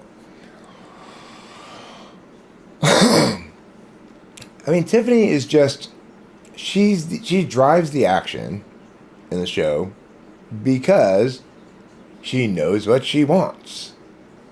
You know, it's like, and that's why I like her so much too, is she knows what she wants. She's like, I look at her as this dream that someday I might too know what I want as clearly as Tiffany does. She always knows exactly what she wants, and she wants it right now. So it's like she's freed somehow from the reality of knowing what you want, which is you know how it's going to make you feel, not just right this second, but later on too. So she's freed in some regard from the reality of that, but she has all the clarity of it. She definitely knows what she wants right now. And as soon as she gets tired of it, she knows she doesn't want it anymore. So in that regard, I can imagine her being like me in terms of being a baby with my FI, but unlike me in that she has absolute clarity about it. And like me in that she's an action type, but unlike me in that she's the wrong kind of action type. She doesn't want to hear your words at all. Her words don't even need to make any sense. That's not the point. What I'm saying is not the point of what I'm saying. It is Tiffany's basic message. Tiffany asks questions like, Harminda, what's that guy's name whose name is Plate of Handkerchiefs? Clayton Kershaw? Exactly. I hate that guy. Why? Because Plate of Handkerchiefs are disgusting. So the fact is, she knows somehow that his name's not Plate of Handkerchiefs. She asks her friend what his name is because she's going to write him a letter. Presumably she wants to address it to the right guy. But even when she writes the letter, she writes, Dear Plate of Handkerchiefs. You stink! Exclamation point. That's why I picked him, Betting Tips 3000. That's where the funny is. There's also nothing in the world to hate about Chai Chai Rodriguez. That's why I picked these people, Betting Tips 3000. Tiffany doesn't hate people who deserve to be hated. She hates totally undeserving people for totally ridiculous reasons. There's no reason to hate Chi Chi Rodriguez, but she can't stand the guy. Because Chi Chi Rodriguez is always talking about balls and holes and strokes. And yet he says he runs a youth golf foundation.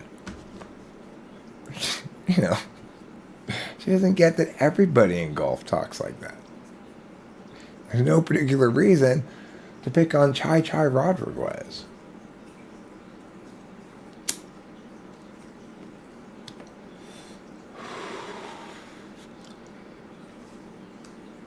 She also hates Andrei Vasilevsky.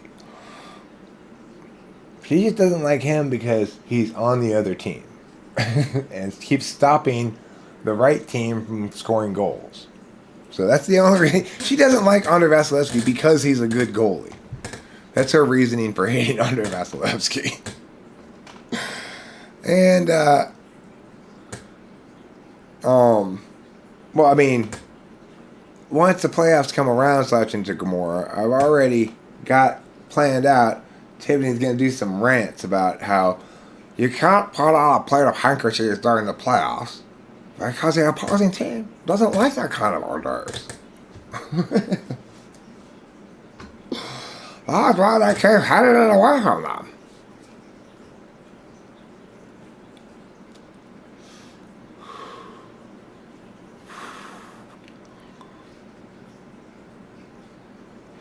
Optimism is a better strategy, is a strategy for making a better future, because unless you believe the future can be better, you are unlikely to step up and take responsibility for making it so. Well, I mean, Noam Chomsky is right about that. Unfortunately, what he failed to include in his calculus here is that optimism is only a strategy for making a better future if you are correct. If you're optimistic and powerful and incorrect, it's a strategy for fucking everything up. So Noam Chomsky is optimistic. Chomsky's an ENFP. He's got to be. He has to be an ENFP. He's optimistic and wrong. So we got a problem there.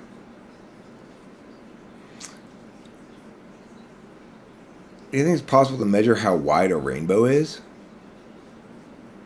I mean, you can measure how much of your visual field it occupies from a given vantage, but then you're not measuring an object, right? You're measuring a distortion of your visual field.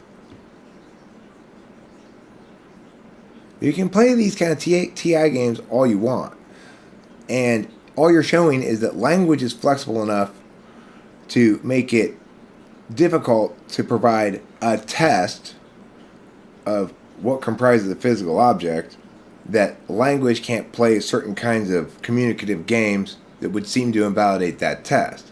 Remember, that test is, we don't need it anyway. We never need it. We can always tell what a physical object is. Sometimes we're wrong and think something that's not physical is physical, like a shadow or something like that. But once we've had a chance to observe it in full, and you can, because physical objects aren't moving around, right? Even if they're moving, they're not unlookatable from some directions, unless they're locked behind something or whatever. You know that once you get adequate observation of it, you will be certain about it.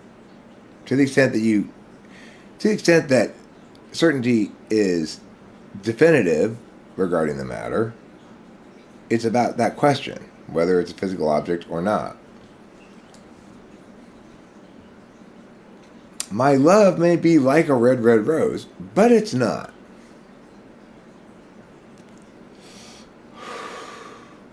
It's not a physical object. I love you, 6 joules of love, is not something that people can say and mean anything. But I've got 6 joules of love for you. Let's start measuring love in joules. What do you say? No, not Jewels. I mean Joules, Jules. Was I very different as a young adult compared to now? No, not very different at all. You can see a video of me at age 17 being interviewed by the high school news channel. There was a local news that was closed circuit news for just our high school, you know. Anyway, it was called Apache News, and they interviewed me, and you can see the interview of me, and you can see that I'm exactly the same guy. I answered the question in the same way I would now, and I didn't know a goddamn thing about types or cognitive functions. The question was, what do you think about Arcadia's new law making it harder for us teenagers to have parties, have house parties, have kegers, basically? And my answer was, well, I think it violates the constitutionally protected right to free assembly, as long as that free assembly is peaceful, and given that parties, by and large, are peaceful in undertakings, that there's no legitimate authority of the police or the government to demand of us to inform them beforehand. I'm curious as to why we need the definition of something that is measurable without duration in the first place if we can just let N I do the job, as you say. Well, because you asked, you deserved an answer that was adequate as a heuristic, at least.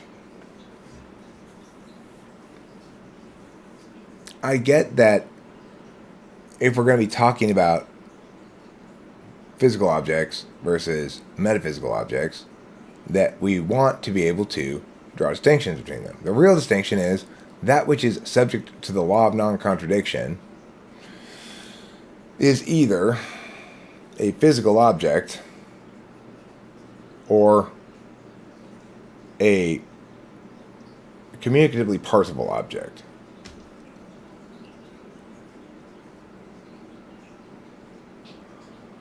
Then the Meta MBTI says, I understand host Eric's ideas on Jordan Peterson's TE now. I just wanted to drop in to say that. Well, thanks, Dan. It's been a while since I've seen you. Yeah, that's where the funny is, Betting Tips 3000. She also hates Jennifer Aniston because she started dating that Joel guy. She's never dated anybody named Joel. Tiffany's talking about Ross because she doesn't get the Friends with the show. She thinks it was a live stream.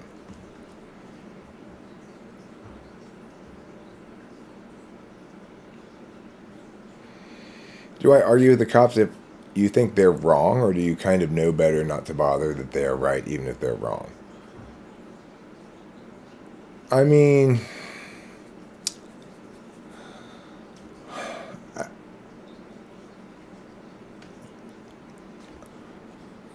I'm ready to argue with the cops, so to speak, but it's not going to play out exactly as arguing with the cops. I'm ready to make observations, but they're going to have to fuck up first. So I don't bother making arguments I don't actually have ammunition to make. I'm not trying to win an argument with the cops. I might be presented with a situation where they compel me with their wrongness to make observations about their wrongness, while concurrently saying, nevertheless, I understand that you are the ones with the guns and the legal power, so I am not at any point going to not comply with your orders, be they legal or not. But I am informing you that you are currently not giving me a legal order. That kind of a thing. That's how to deal with the cops. You both reassure them of your compliance the whole time, while concurrently informing them of the status of their various orders and such. As I comply, let me inform you that I am complying unwillingly with an illegal order. You can no longer claim to be ignorant of this fact after the fact because I've informed you of it. Then all of a sudden you start unsettling them, right? Because you're not fighting back at all. You're just making them you're making them question how what they're doing is going to play out. Because no matter how much they know about being a cop, they can tell at that point that you're much better at anticipating how it's going to frame out. And it makes them, because they're not as good at it genuinely, it makes them nervous. And then they don't want to play with you anymore. You're not fun anymore. So if they don't have a good reason, then they'll just send you on your way.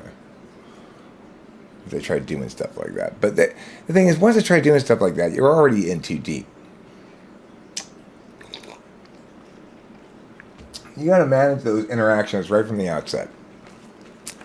If they catch you by surprise, you'll probably be scrambling the whole time.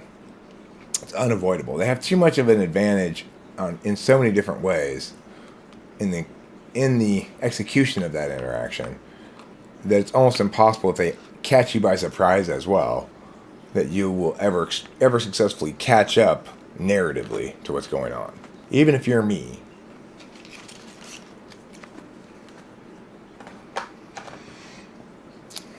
But I mean, you can restart the narrative. So it's like, if they catch you by surprise and arrest you, then you have to restart the narrative from, okay, this is an arrest, not just an engagement. You got like these, it's kind of like, cops are like recording, mixing and mastering, okay? There's engagement, detention, and arrest. You reset your frame every time you go into the next level of thing.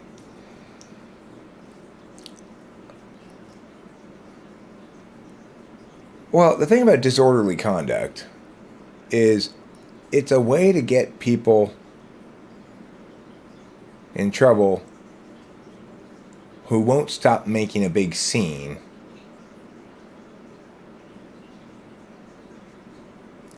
for the purpose of interfering with others normally conducting their business.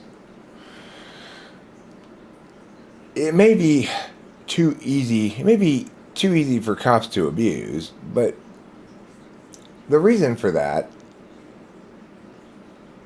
if that's the case, it would be because some cops interfered with somebody for some other reason, and lacking good cause to actually escalate from engagement to detention, or from detention to arrest, they've gone and said, well, we're going to charge him with disorderly conduct, even though he didn't really have any disorderly conduct. So that's possible, but as long as the cops were called by somebody who's being bothered by disorderly conduct, then it's a reasonable enough thing to say, you're making too much of a scene in this public space such that the other people who want to equally use the public space are unable to use it in reasonable ways because of your unreasonable usage of it.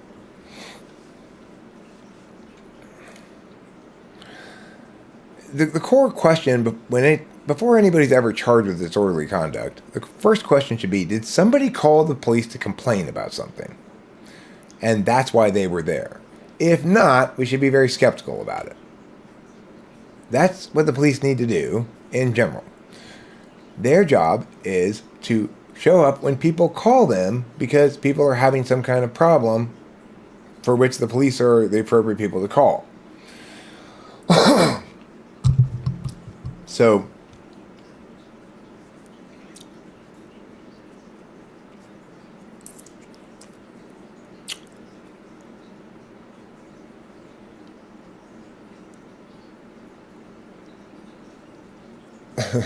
you're not allowed to access the internet for the competition.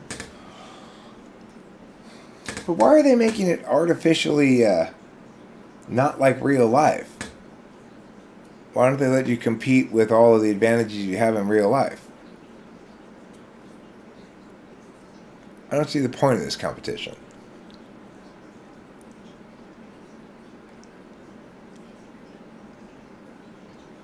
Is it because it would then be testing something else?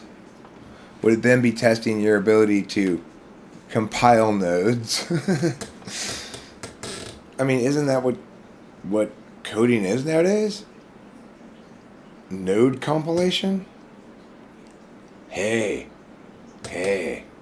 we got some rich, chewy node compilation going on over here. Would you like to join us? Ooh, yeah. I've got a node hole. Do you have a node prong? My node is all prong, baby. If your node is all hole, I'll put my prodded node into your holed node. Together we'll make a new app. Ew, yeah. That's fun TE programming. Sorry, TE people. I know I shit on you guys all the time. I'm sorry. That's my bad. It's my bad. Is that just me doing what I'm being guilty of and I tell everybody else they'd be guilty of? Stop shitting on other people's specialties. Give them their specialties. Respect their specialties.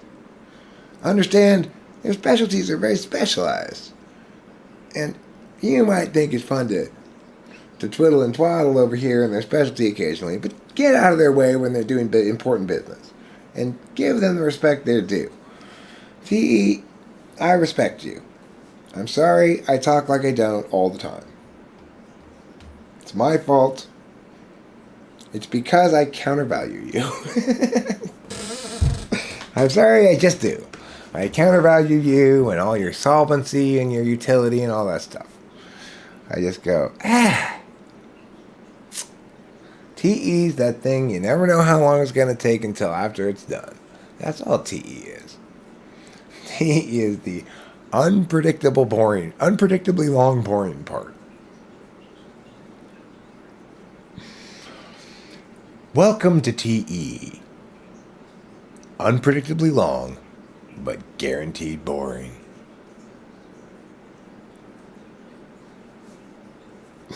I know that's what makes it just TE stuff, though. Just, oh God, solving genuinely important problems with real solutions. God, why don't you just get out a bowl of water for me to look at?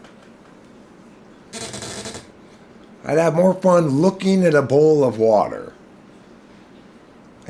And I'm not even talking about particularly exciting water. Boring water. It doesn't have any carbonation. Just regular water in a bowl. Look at that, Eric. Look at that for an hour. I'd rather do that than solve real problems with real solutions. That's hard. It always takes longer than you think it's going to take, and you realize, oh, I have to start over. Can I just do this thing first? Oh my God. There's always a risk of that. You might call your TE Jenga tower falling down. Like, oh my God. You mean, if I didn't put this there, then now, 15 steps later, I have nowhere to attach this critical thing that goes on now? And I have to undo those last 15 steps and put this thing on? Oh, TE, I've got 2 words for you. Fuck you. Why did you make me do this like this? Why couldn't you have been smart? Figure this out before you made this big fuck up. Why couldn't you have anticipated in advance? Eric, you're not going to do this right. It's got too many steps. And just not even begin doing it in the first place. Now we've got a problem. You no longer want to play with this thing at all. Even as it was, you were like, okay, I'm going to put off my desire to play with it while being motivated by my desire to play with it in order to put it together. Well, my motivation half of that is long gone now. As soon as I hit that realization that I fucked up, no longer motivated. And even my urge to play with it anymore is severely wilted. It's like, now I'm getting into sour grapes mode. That stupid thing wasn't going to be fun anyway. And, worst of all, now I've got a pile of pieces to deal with that I'm never going to put together and always resent and just move from place to place around the house.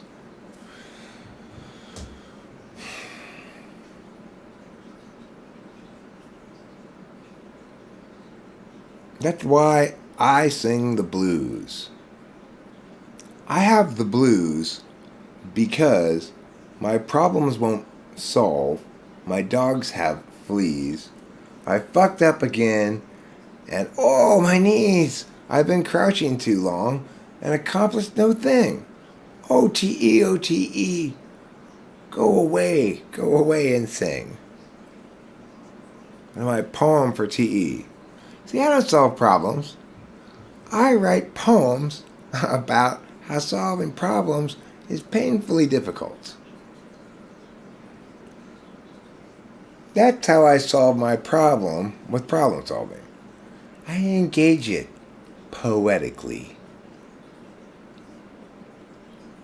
I think what we all need here, instead of a solution, is a poem. Alright, sure, we could go with Joe's excellent solution over there, but, or, I could tell you a poem about it. What do you think? Why is there dead silence? Can I get a hell yeah? Hell no! Fuck off! Go away, Eric! Once again, my poem lost to something real. It's like the sell things to people contest. In the booth next to me, they got like hamburgers. I say, I could make up a limerick.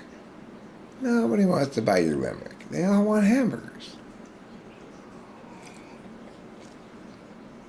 Okay, well, how I play with my doll? Would you like to buy that? I go, oh, it's kind of sad how that old hobo thinks he's doing commerce right now. That poor insane old hobo. Oh, you are insane and poor, you stupid man. I'm not insane. Well, you're poor. Well, that's true, but... So, get over yourself, poor tuds. Pya! You got me, Jeff. You got me. Oh, but well, that. You've gotten too big for your britches. You're not careful. I'm gonna have to write you an angry letter. What would your angry letter say to me, Tiffany? Let me tell you. I'll say, hey, you stink! Wow, I hope I don't have to get that letter. What was your favorite subject in school? I liked debate, or I liked journalism. I wrote for the high school newspaper. Those were fun-ish, I guess. I didn't like school. I just found it to be, well, I guess I experienced distress I didn't recognize because I had no ability to critique things from above yet. I critique things from as above as I could, but that was things like constitutional frames or certain kind of philosophical frames. But I wasn't intellectually able to be further ahead than I was, and thus wasn't equipped to critique the thing I didn't like adequately. And so, as such, didn't really have clarity about the fact that I didn't like it. I knew I avoided it when I could, but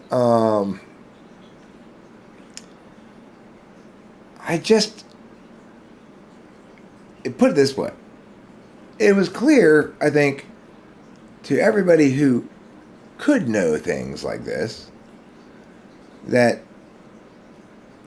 thing, Eric, doesn't go here. He doesn't fit in, but he doesn't not fit in ways we already understand. And so he's just kind of like, it bothers me that he exists at all, but not enough really to bully him or anything. It's just kind of like, oh God, move away from that thing. because that thing's unpredictable and weird in ways I do not understand. But I had my own group of bohemian friends or whatever. We did shit like go to museums and stuff. Most of us played instruments. I really didn't yet, but I like music a lot, you know. And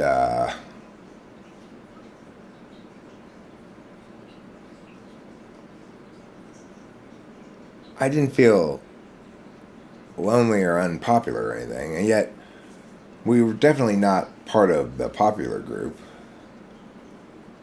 We were kind of off on our own thing here. But even among that group of people, as far as I can tell, only a couple of us in my memory were intuitives.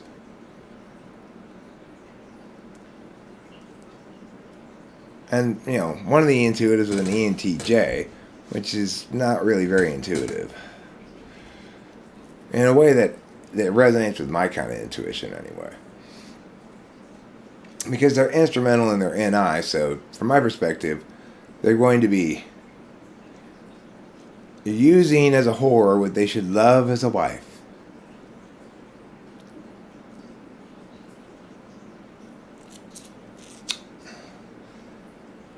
Cherish my cock because it's so wonderful.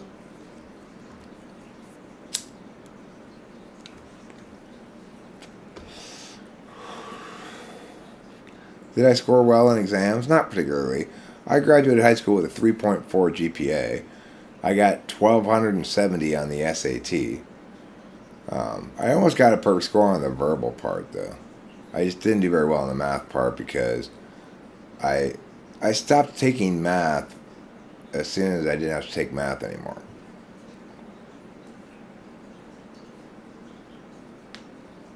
Like, well, actually, I guess I never went in the fast math, which probably would have done better if I had been in the fast math.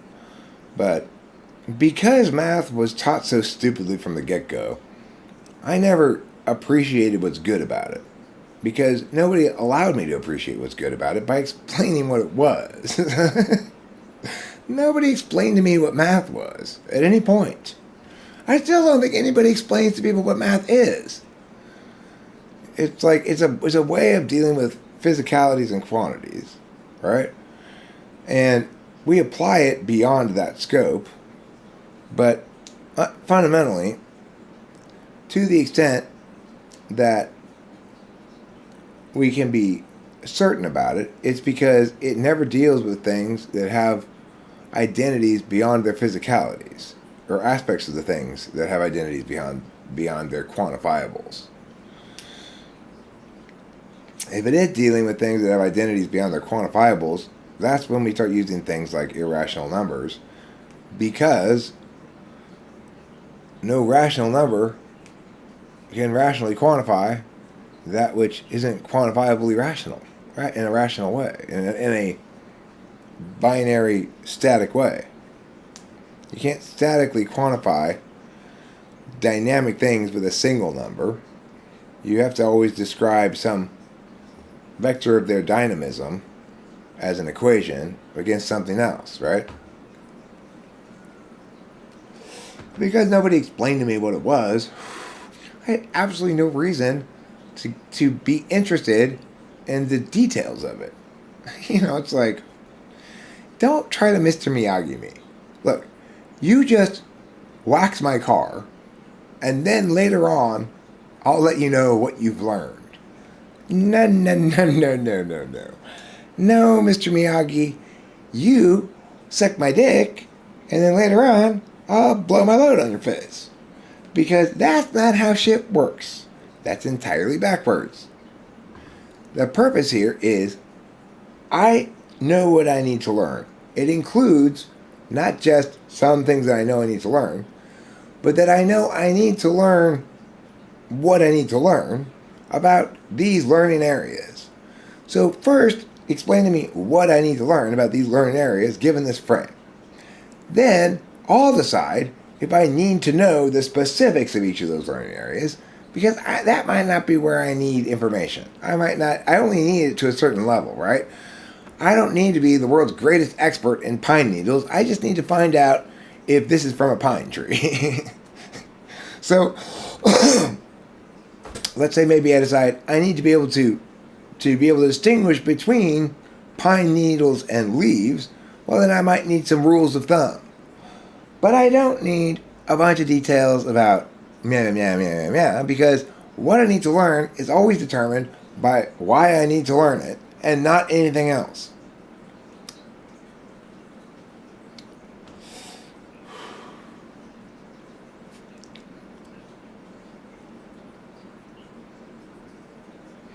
Math is the abstract study of quantity.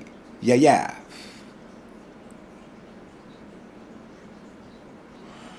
Look, I'm not saying math is bad to teach and learn. I'm just saying that, like everything in school, because most people aren't framers, they don't provide enough framework.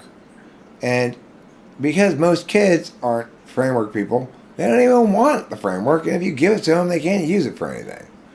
So school is sensible the way it is, I guess, for people mostly the way they are. But it's not sensible for me.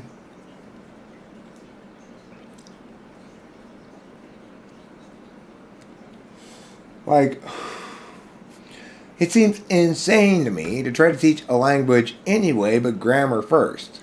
You start with the broadest principles, and then whenever you fill in the details, you can determine that by cascading down from what you know.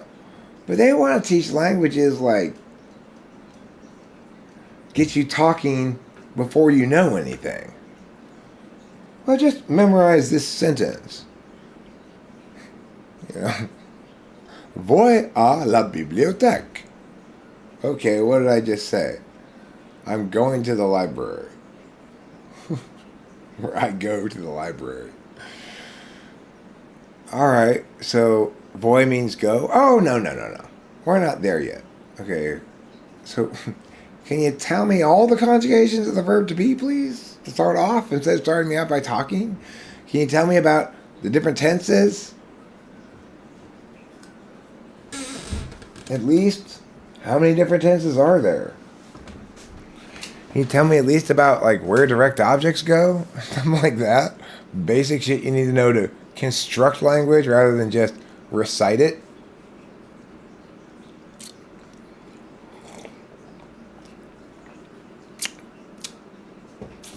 Look, as much as anybody, I believe the children are our future. And the reason is clear. In the alternative worldview, old people are our future. But they're going to die too soon to be our future. So that doesn't make any sense.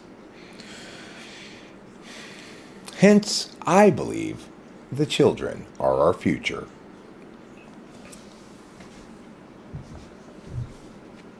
Things I believe. I believe that when you're done with your frozen meal, you should throw the empty container into the trash. Don't just let it sit around indefinitely. I believe that some things that I believe ought to be are not things that I actually do. Even though it ought to be that I throw the container away when I'm done eating my microwavable food, often I let it sit there. Invariably, the flies come inside because they want to go over to it. And then I say, gosh, I wish I'd thrown that away earlier. These are the ways of things. I try to keep the door closed, open it for 1 second. It's like the flies are just waiting right outside to jump inside the house. Trump is an ESFP. Clear as day, he's an ESFP. You should rewind to the beginning of this. As I talked at the beginning of this about what it means to be an ESFP president, namely, in terms of particularist and universalist. Yes. Oh, I feel like I have to poo again.